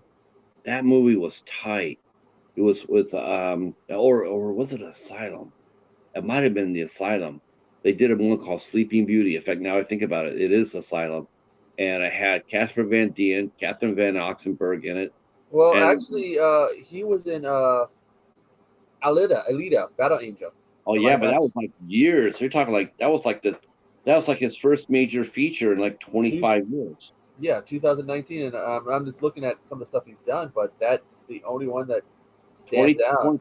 Yeah, I mean he did Sleepy Hollow what 99. So Alita Battle Angel came out in 2019. So you're talking about 18 years between major studio projects. I mean, he's done some great low budget movies. I was thinking, he did the Wild Eye movie he did was Darkness Rising. He did Avengers Grimm, 2015. Did he do that for the Asylum? Oh Lord have mercy. Uh, They must have paid he, him. They must have paid him on McDonald's gift certificates or he something. played Uncle Skillskin. Oh. Well, he did one too. He did one for Roger Corman called Giant Octopus versus Whale Wolf. Oh Yeah, God. he did that for the Sci-Fi Channel. Yeah, he's done some turkeys. Let me tell you.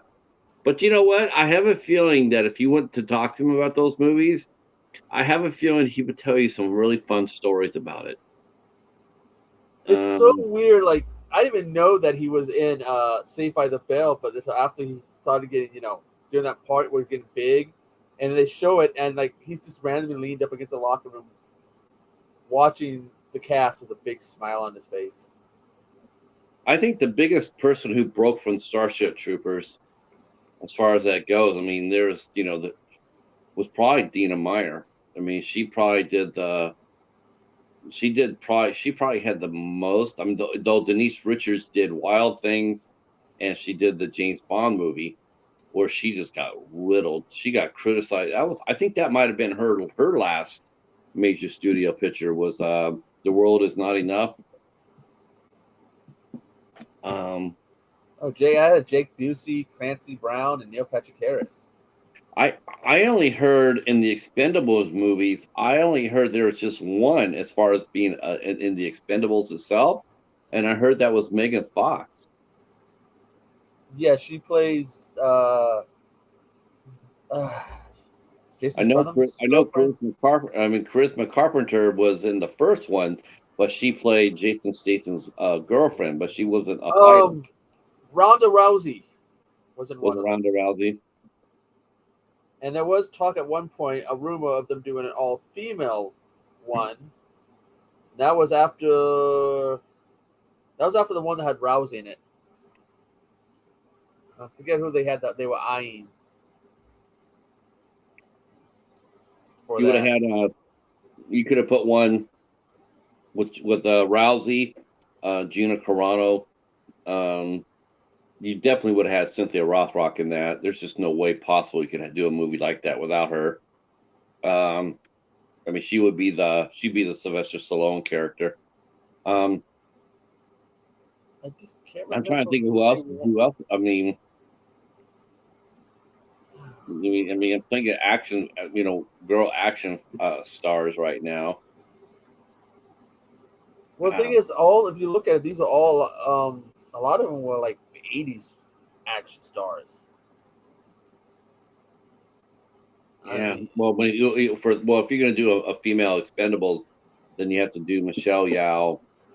You would have to do Cynthia Rothrock. Um, Gosh, I guess you would have to put Sarah Michelle Gellar. She was Christy Swanson. She was pretty physical. Of course, Christiana Loken. I mean, a lot of the same people that I just got done mentioning. Bridget Nielsen. She played Red Sonja. yeah, it died in development hell. Sandra Berndahl, who played in Conan the Barbarian. She would have been in it. Um, The Expendables.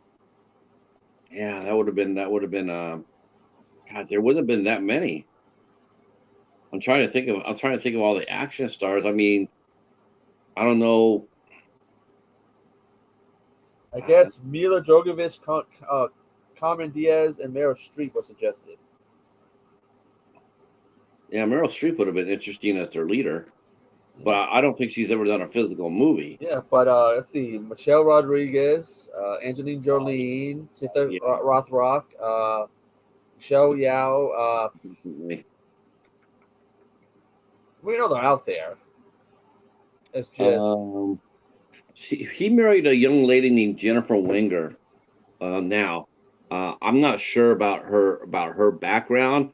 I knew Jennifer Wenger when she did that. She did that documentary about the people who performed on the Sunset Strip on Hollywood Boulevard in front, like they dressed up like superheroes.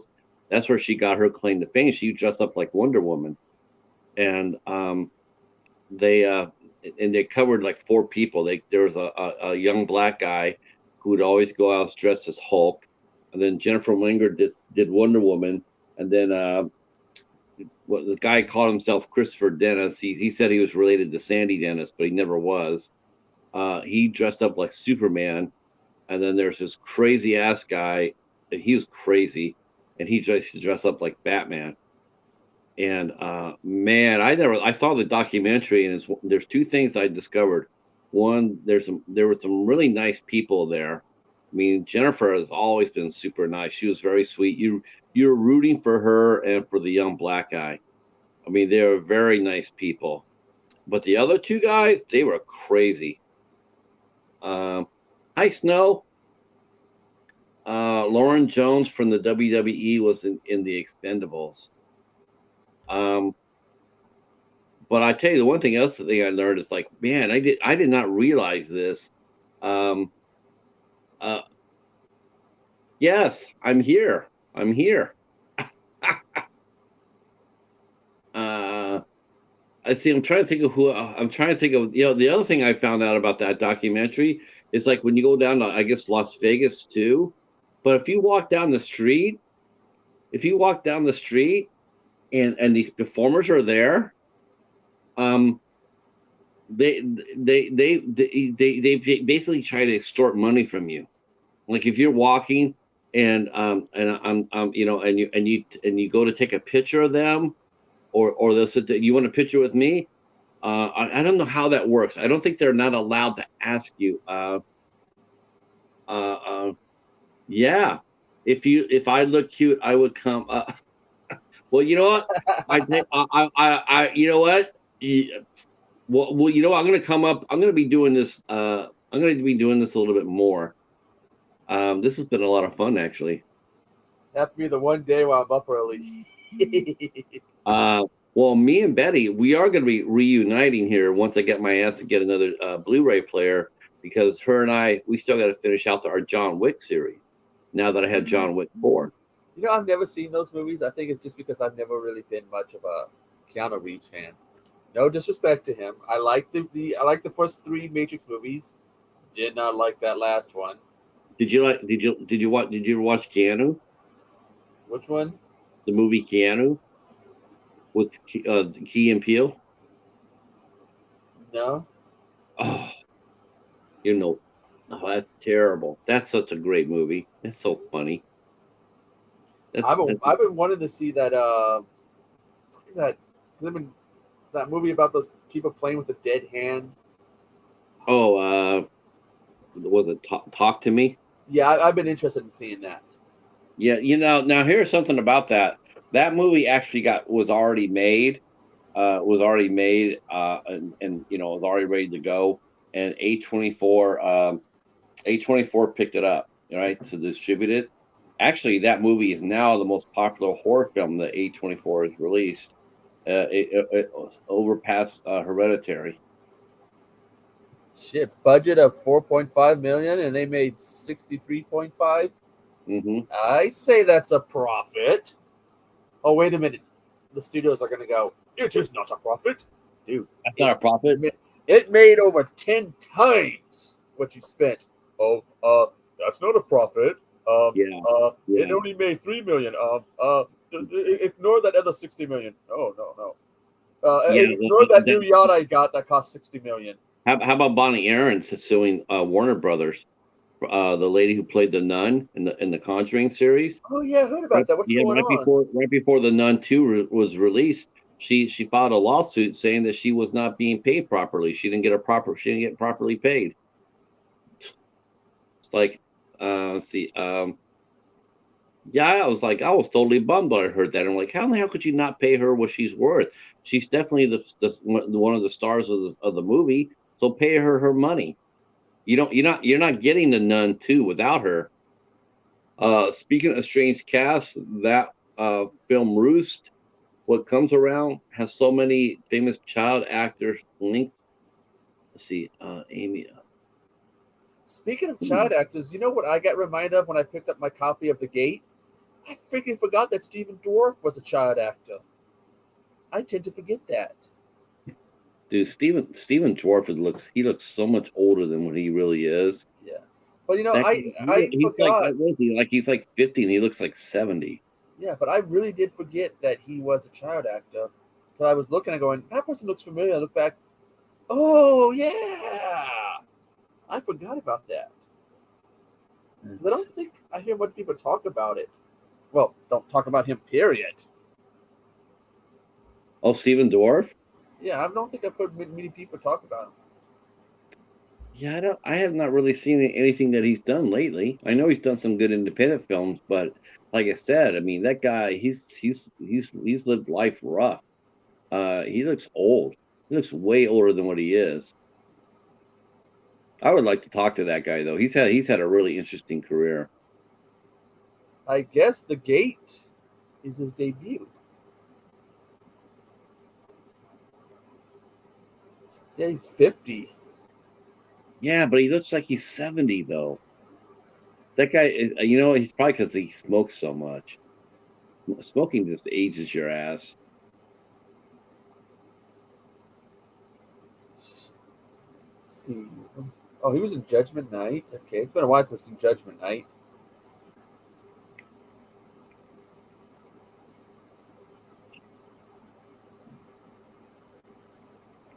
But yeah, shit.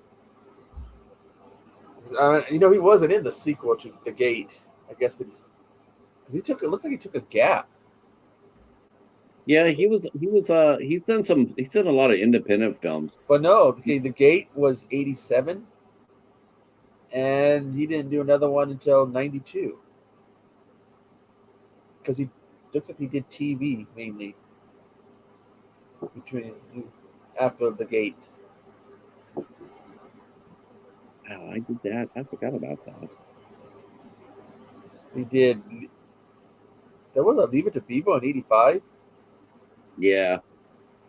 Oh, the new Leave It to Beaver. He did that. Different Strokes, Family Ties, Empty Nest, Married with Children, Roseanne, and stuff like that. The Outsiders. There was an Outsiders TV show based on the book. There was? He did a show called The Outsiders, and it looked like they did like a pilot. They did like 12, 13 episodes Wow. based on The Outsiders. I've seen the movie, read the book. Hey, Steven. Let's see. Yeah, I deleted Facebook Messenger off my phone. I'm really sick of getting mass message on that damn program. And I never grabbed it on my phone. I was like, Still no. having that issue though with Instagram. Which is? It's not letting me see some of my chat groups. Oh. Only on the mobile app. Me too. I'm looking forward to Natalie as well. I'm looking forward to that. She's very talented. Wow, I'm dropping some of the old reviews that I did. This would be a lady I would like to see more action. She was good. It was Michelle, I think her name was. Or what was that? Oh, what was her name? Let me go find that. I just had it. Oh, there. Mind Blown. That was a good movie. Christian Sesma did that one. You got Spooky Kisses coming up. Oh yeah, yeah. Got Spooky coming up. I got to do more banners today. Oh, you're gonna be interviewing a Secret Service agent retired. Mm-hmm. Yep. That's gonna be an interesting one. That's gonna be fun. Can't forget the one on the 20th. I'm interviewing a small business owner, Shane Barella from Senate Leaf Tea House. He's based in Tucson, Arizona, and he's on the rise. I'm really excited about that. But tonight and tomorrow, those are the shows I was really, sort of like pairing them up together, because I've never interviewed anybody from a distributing company. So Peter Castro is the guy who I got That's the reason I got Bob Fermanic, because I did the Robot Monster show, or the Robot Monster review. But I'm looking forward to talking to Peter tomorrow about film distributing. Looks like Um, you're pulling double headers tomorrow. yeah, me and Charles are going to chop it up at 3. That hopefully people will show up for that. I'm gonna try. I might have a few things I have to take care of tomorrow, but I'm gonna try to be there for that one. Charles is really underrated as a channel. He's underrated. I like watching his channel. I think he does a lot of interesting things, and they're always underneath the radar. Sort of like Al. Al does the same thing. He'll Oh, review. Steven's got a contest. He does. He says he's got good news for you. He's got a contest going up in February, and he's going to ask all 50 participants to hit you up for your show. Wow. If they haven't done your show yet. Ooh, all of them models. Whoa, Pat's going to be hanging out with the models. Well, you know what? That'll be great because that'll be Women in Horror Month, because Women in Horror Month is in March. So I will be. That would be a godsend. So I don't have to stress out booking it. Though hopefully I won't happen to be like what happened last year when I did my Women in Horror Month. Oh Lord! You had some cancellations, if I remember right. I had so many cancellations, moving around, cancellations. It was like, oh shit. Yeah. Yeah, I do vaguely remember that. And all. That was fun though, but it was fun, but it was like but I'm about ready to start booking October. Now I'm about ready to start October. I might do all movies from '78 if I can talk Professor into it. The Professor. Because me and him, not only are me and him October babies, we're both '78 babies. The Professor. Who looks like he's got the every now and then when you're growing, you hit that point where you get stuck in a certain number and you want to get out of that. It takes, usually after you get stuck in a certain number, you get hit with a growth spurt. Well, he's at the stuck point because he's somebody who should have a lot of subscribers. Yeah, I agree. I don't know how many does he do a lot of videos though? I mean, he's been doing them fair amount as of late. Okay. Man, I just hate the fact that we ring people's bells and fucking YouTube does not acknowledge that. It does not acknowledge that when people put us videos. I don't know half the time people, He's done 6 videos in the last 6 days. Going back the last 10 days. Sorry, the last 10 days. Let's see. So for you, Pat, I'm letting you pick 29 of them to interview. If you can't do all of 58, 58. You know what? I'll accept that challenge. I will do 58, but some of them would have to come on during the day. But I could do 2 shows a day. I could do that, Mark. Yeah, he's done shows before day.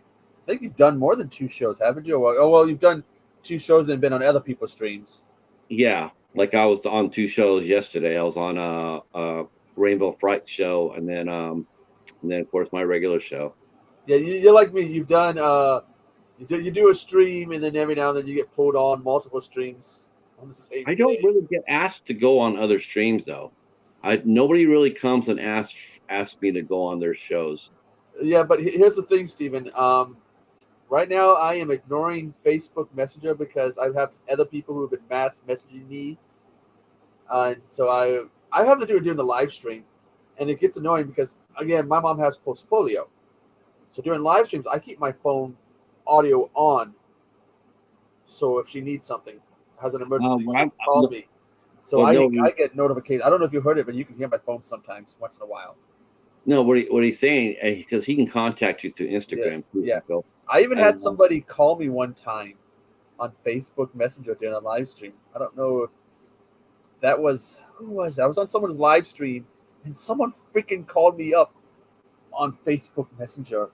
No, hold on. I was mad. hold on, Echo. No, no. What's going on, Steven, is no. You could contact Steven or Echo through Instagram. Yeah, Steven's also good through Facebook. Um, but they only do one show a week. They do yeah. one show, so you could. I mean, I've asked Steven if he's considered doing a. I mean, I guess you could do it on a You could do a Sunday Echo. I mean, if Well, you would feel. I do Echo Side, but I think people keep asking me to do things on Wednesdays that I got to go help out with. So, like yesterday, I could have done an Echo Side, but I got to go help. I'm not going to get freed up. I was hoping until October. Now it looks like November because I might get roped in to do a trunk or treat. And I'm only going to help with the trunk or treat because the person who does it, they, I ran a trunk or treat, and you get a lot of, oh, we're going to be able to help you, and then no one shows up. So I won't be that till November. And I want to do another interview. It's just been so locked up. I personally feel honestly, Pat, in all seriousness, I think you could probably since you're doing Echo Side once a week anyway. I really, I mean, See, I want to spice some things I'm up. thinking honestly, you could close that shop up and put your energies toward the House of Horrors because you and Steven, I think there's so much more success there for you Yeah, two when you're doing that I together. might switch Echo Side to being a watch along type deal. Yeah, do something like that. But and then put your energy into because one thing about watch alongs, you don't really have to promote those. You can just say, "Hey, we're watching the gate." People are going to rotate to that. You don't Oh, really have to. I You have two movies that I'm eyeing. That's The Gate and The Church because I told Mayanne that I would do a watch along to The Church, know. which is going to be the next one. I just gotta find a freaking opening.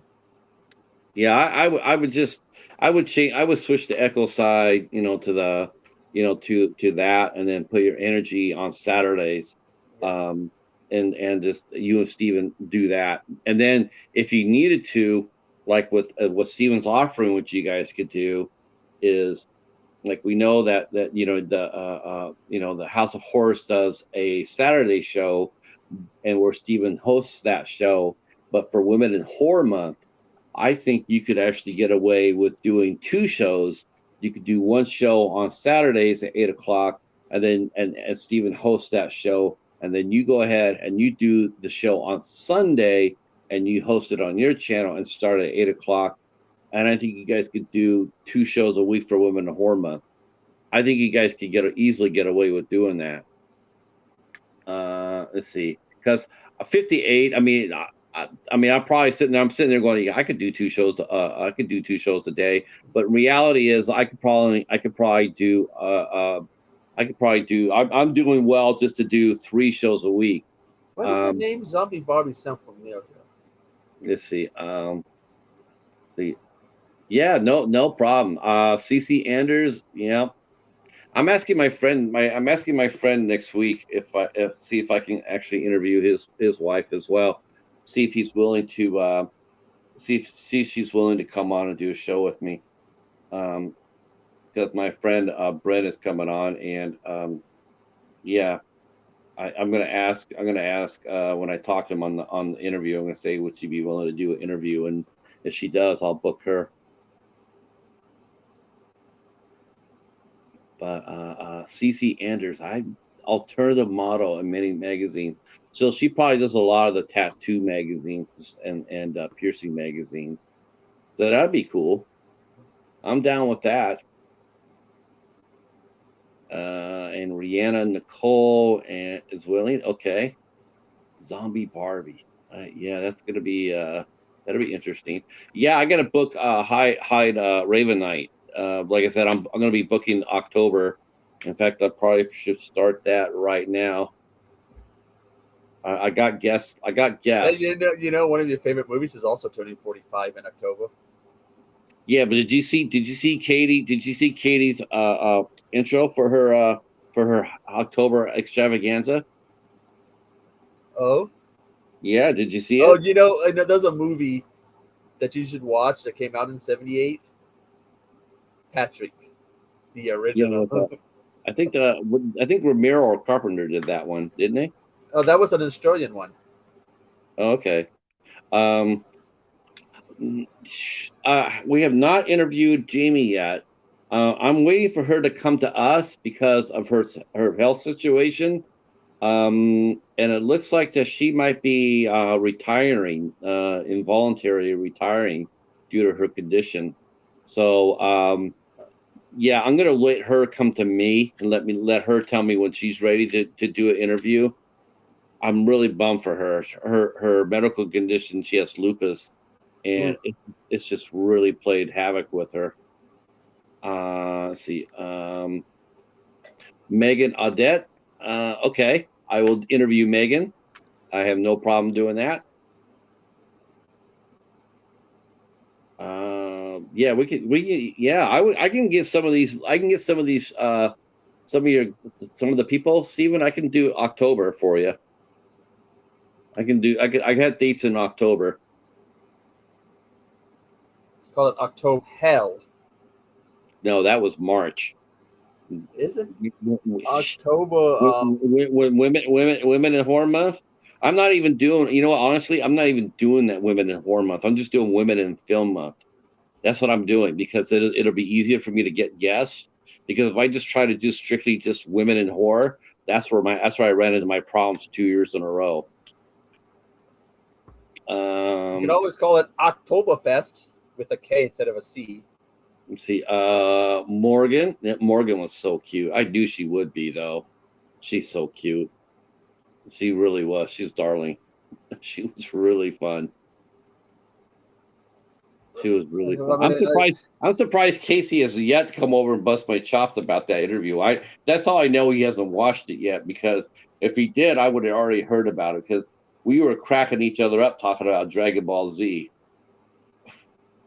You know, easiest show to do for Dragon Ball Z. Just yell.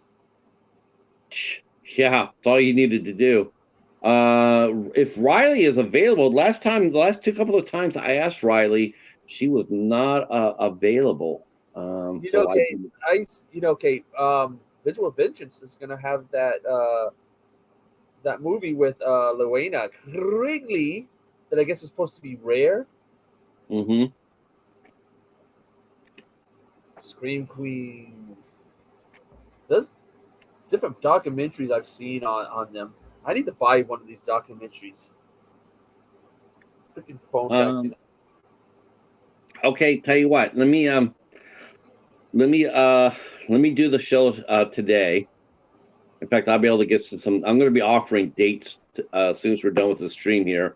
We're going to go to 130 minutes. That'll be 2 hours.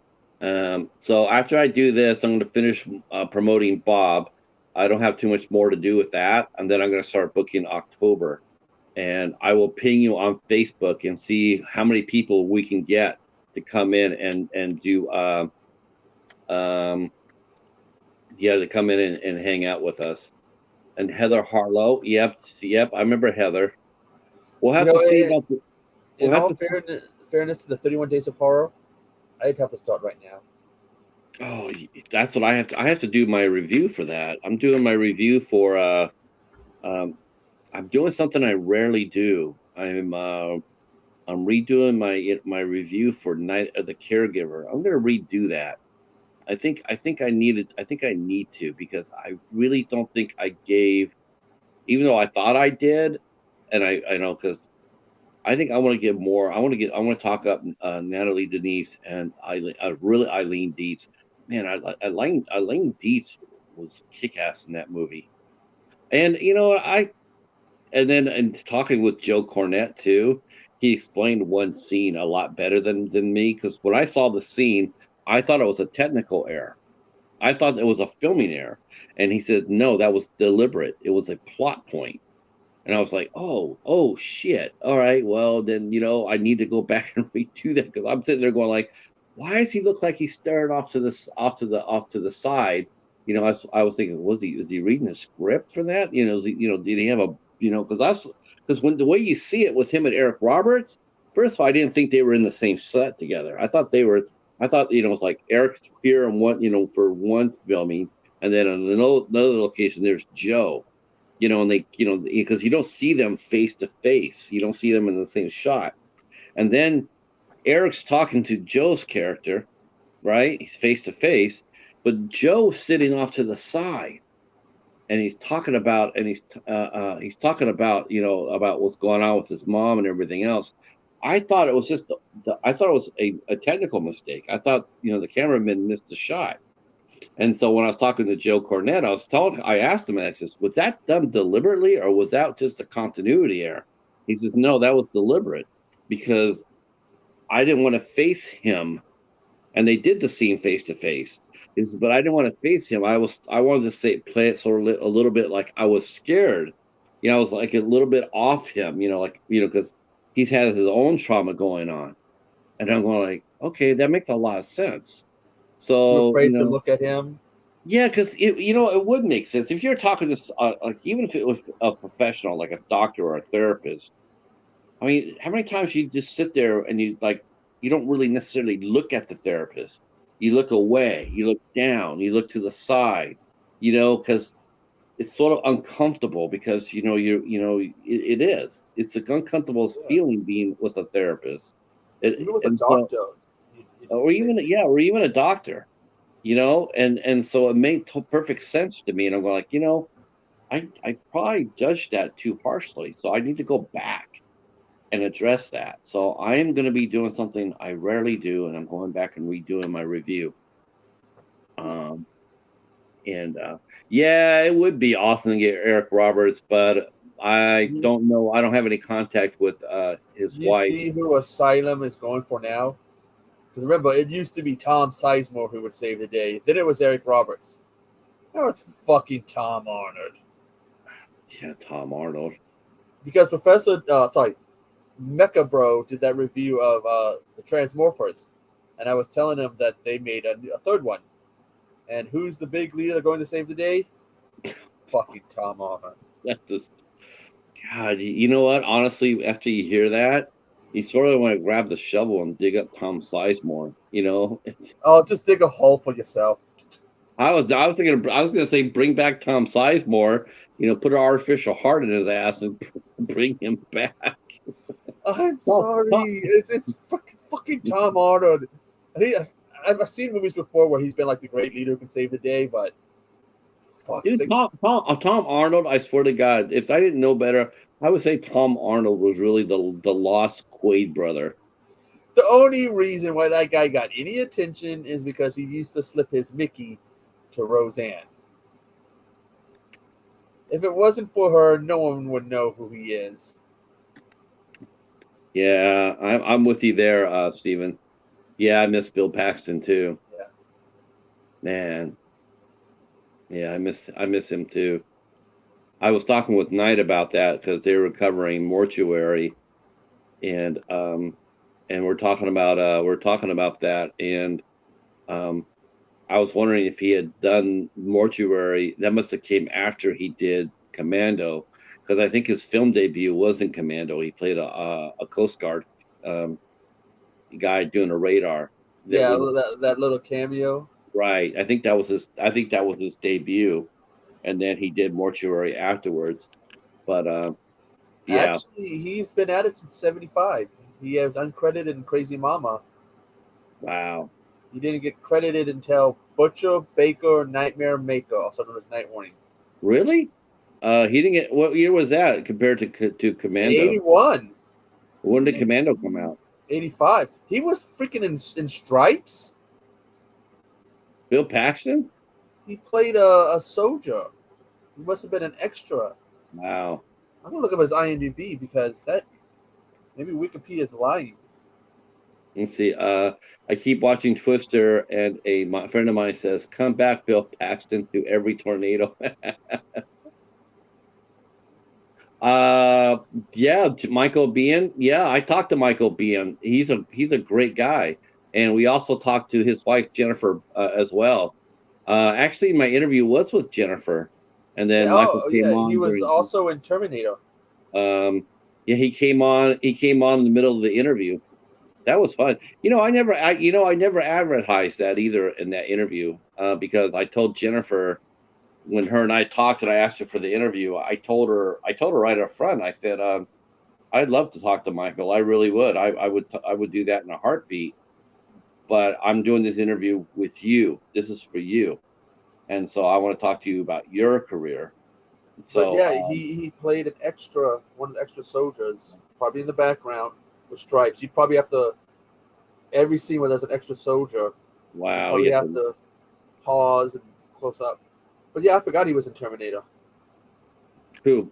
Bill Paxton Yeah, and or Michael Biehn? Bill Paxton. Oh yeah, yeah. He was. He got killed. I think he Yeah, was featured in that. I think he got killed in that. and who was it? There was someone else in that scene. But Uh, see, Paul Brian, Winfield was in that. Paul Brian, Winfield was in that movie. the guy's name was Brian. Fuck, he was. He went on to do some stuff in Buffy. Hmm. I really was. I never really watched Buffy all the way through. He was in season one and then appeared in season two. This Brian guy. Hmm. Not Brian Tochi. I think it was an actor. No, all I can Oh, remember was Brian. Yes. Mortal Kombat. And he was in the scene. I just can't. So him and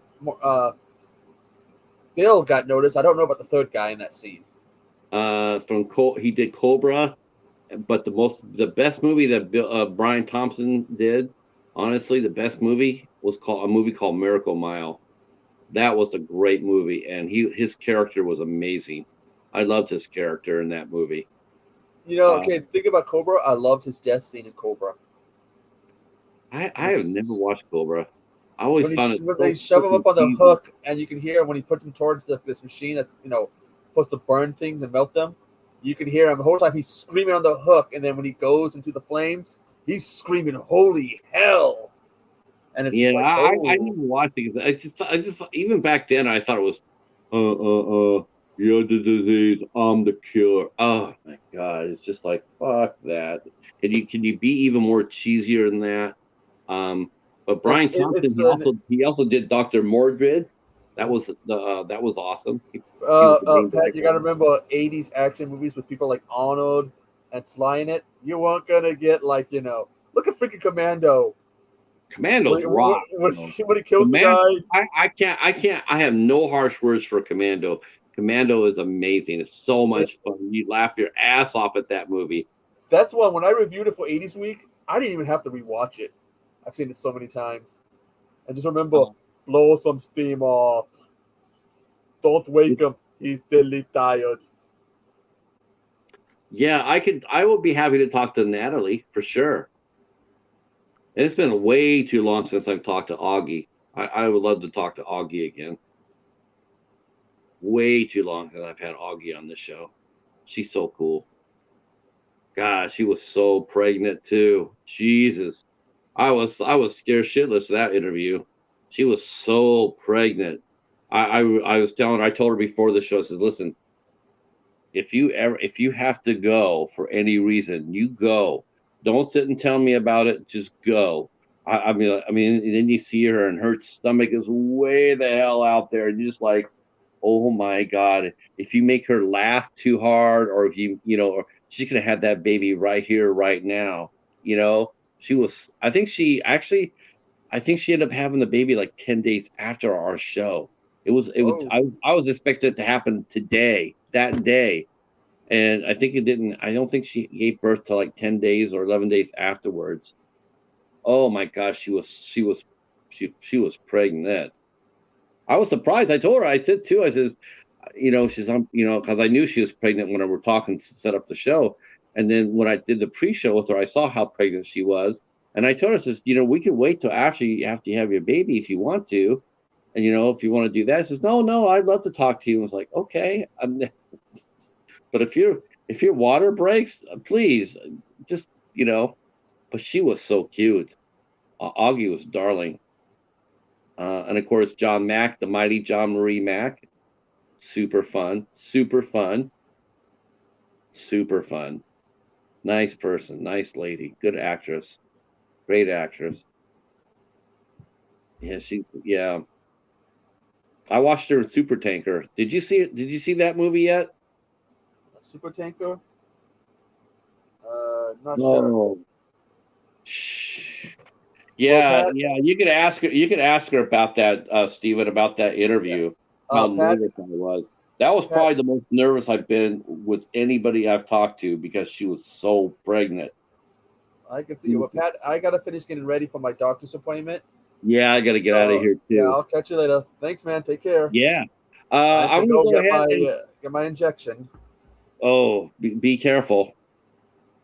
Um, yeah, she was glowing. I tell you what, I'm going to go ahead and shut this down. I will meet you over on Facebook, Stephen, and I will get the calendar and we will start booking in some dates. I'm going to be trying to book three gentlemen first. I want to book Dylan and Damien and Rob from You Should Have Killed Me. I want to get those guys in, and I want to get Raven Knight booked in as well. And after that, I think we can go ahead and start. We'll start filling the holes. Everybody else, anybody who's still here, I see Voss is still here. Hopefully, you'll come back tonight or come back tomorrow for the replay. We will be talking to Bob Fermanic today from 3D Film Archive. Tomorrow, we will be talking to our good friend Charles Cochran at 3 p.m. and then Peter Castro tomorrow night from Bayview Entertainment. Thanks for hanging out with us, and we will see you in about 6 hours. All right, talk to you soon. Peace. Peace.